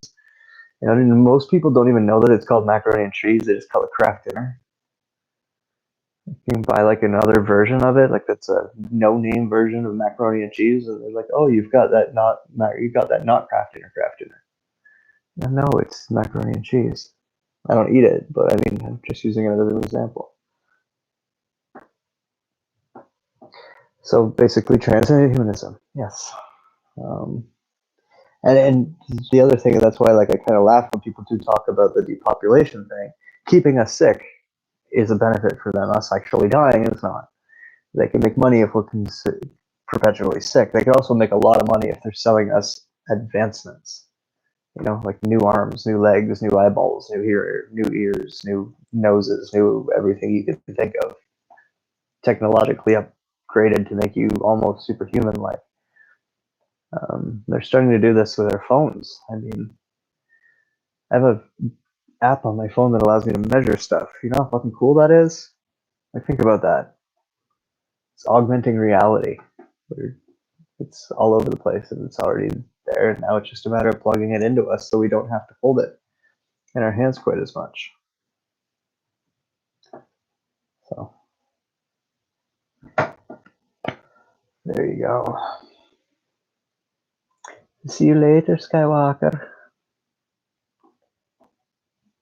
Rey Skywalker.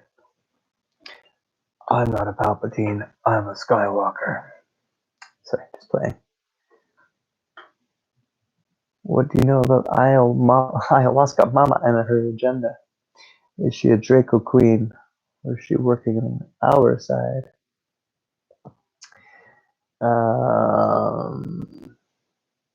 It's the best way to put what she is.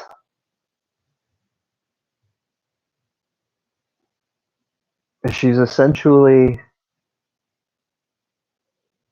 So if you were to separate plant life from mother,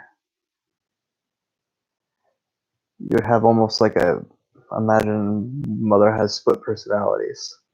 So that's kind of one of her personalities. It's almost like a personality that she goes into when she needs to teach you certain things. And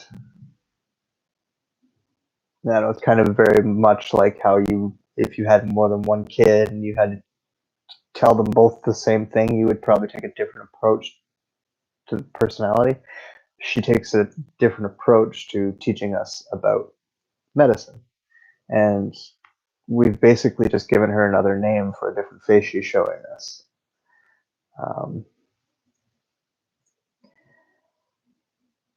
Because ayahuasca has become a business, you can't put it past people manipulating or using or perverting her image to their own game. So I think that's where some people are having negative experiences are coming from. But I also think that people have a misconception of what ayahuasca is there for. It's not there for positive experiences. It's there to help you shed some skin and clear out some gross things. So, you know, as much as it's going to be an enlightening trip, it's also going to be a little bit of a bad trip. And I think a lot of people who come out of the experience with stories of demons just don't understand that the demon they're looking at is actually a part of themselves. There's you go.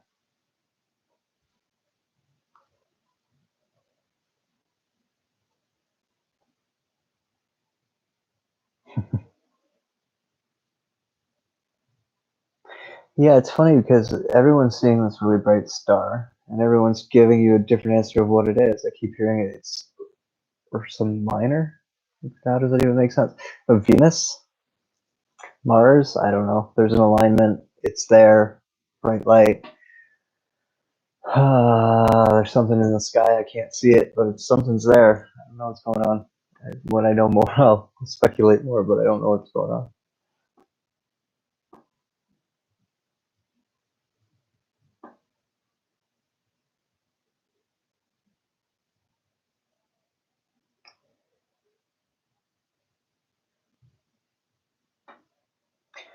I don't think we ever lose that ability.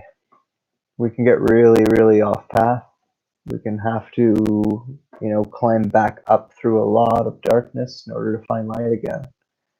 But I don't think we're ever at that point where we're too far gone. I've never met a being that I think couldn't come back to being what we would consider to be good, come back to the light. And I've met, probably the worst of them by most people's standards. So, I've seen a lot of reform in my own experience with a lot of different beings that have, spent centuries going the wrong way, and then woke up one day and just said enough is enough. And just a matter of whether or not they look in the mirror long enough to see their own bullshit, or if they're going to keep trying to project it onto everything and everyone around them. Whether or not they ever get there, but we're all capable of it. It's all choices. Evil's not something we are, it's something we do.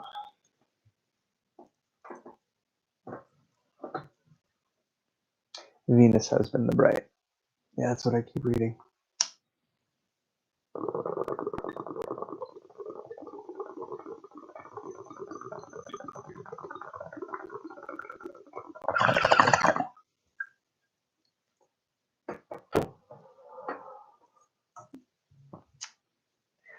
It's always that'll be the wrap up warning bong. It's almost been 2 hours.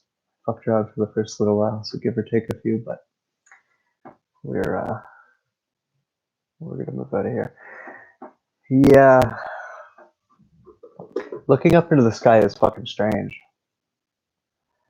I think I know the reason why. I think I know the reason why people think that the Earth is flat.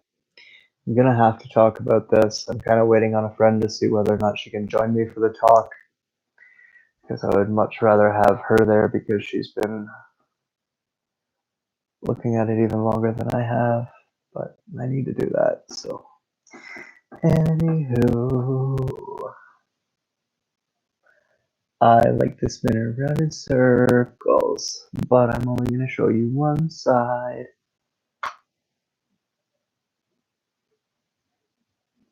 Is there really a secret space program, or is it all simulation? There really is. It's just not doing what we think it's doing. We're not out there fighting like space wars. There's not fleets of spaceships just sitting out in space. Space travel doesn't even work that way. You kind of portal from place to place, and you phase in and out of dimensions in order to travel. You don't just, unless you have to move a big, massive fleet, small distances, you're not just going to fly through space. Our space program is kind of babies in the galactic community, if you will. We don't know, can't get very far. The Mars thing's real. We go there. The biggest part about the space program and the alternative community is that I have a hard time with people telling me that they were actually a part of the actual space program. Is I don't know anyone who went into it and came back to that degree. I know people who've been off the planet and come back, but most of the time off planet in space is similar to the song "Made in a Hollywood Basement." Not necessarily in Hollywood, but it's made in here on Earth. There's lots of places in the world that you can go to space, and those are the artificial simulations. In terms of actually traveling to space, we just don't go far. There's not very far to go. We don't really have a real understanding of it yet. And we've got a bunch of lies from ETs that have chosen to make contact, and then we've got what the Draco have told us and what their friends have told us, but it only gets us so far. And they're not really all that focused on it. They're more focused on taking over what's here. But so yeah, there is a space program. It's not, if what the alternative community talks about is Star Trek, then it's closer to Star Wars in reality. Just to show you the difference. But yeah, it's usually a one-way trip. If you're gonna go to, I think of the reasons why you would go into space, and therefore why would it make sense to have people go out there and come back a lot? Why wouldn't just that's where they go, that's what they're going to do? Like it's like signing up for the military, but off planet and you just don't get out. You just agree to go live somewhere else and live a different life. It's the same as the people who live underground. They don't go down and come back up on a regular basis, at least not most of them. There's an exception to any of these things, but the norm is not that. So, long-winded answer. I'm going to have to, again, talk about that, especially once I start getting all the hate mail. So maybe we'll come back to that another time.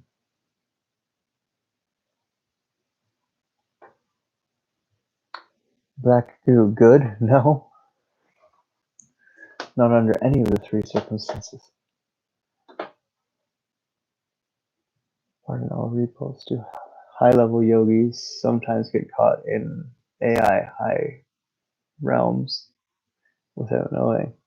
I'm trying to reconcile information here versus other contemporaries suggesting not to mess with chakra energetic work.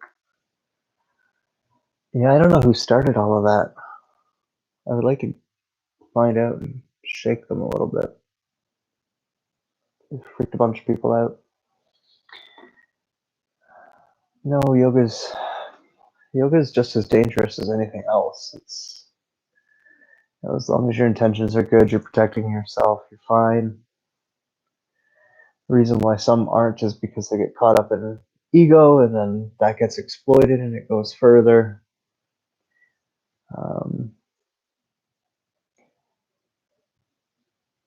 At the end of the day, they have to make choices regardless, so I can't say that it's happening without them knowing, especially not if it's been pointed out to them. Like, if no one's ever said, you know, hey, I think you're being manipulated by an AI, and they didn't have a type of reaction to that, yeah, they would, even just the question, wake someone up to it. It's kind of a funny thing. It's why they're not as clever as spirits. But yeah, I don't know where that all started from and fit into this alternatives communities mythology, but all of this chakras are bad and AIs infiltrating them all and all that kind of stuff. I don't know. I just don't get it. It doesn't even make logical sense. How do you think these guys work? It's all just influence. Even spirits and demons, it's just influence. You make the choice. You know, you're only as taken over by AI or a demon as an alcoholic is taken over by alcohol.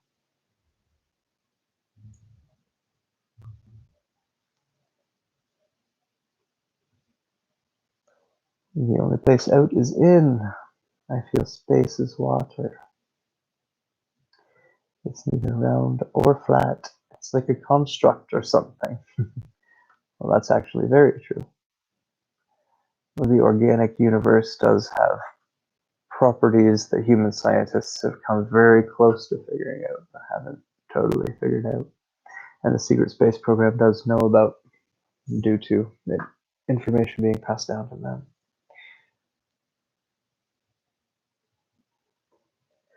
Yeah, it's probably about time for me to wrap this up. Was there anything that I missed?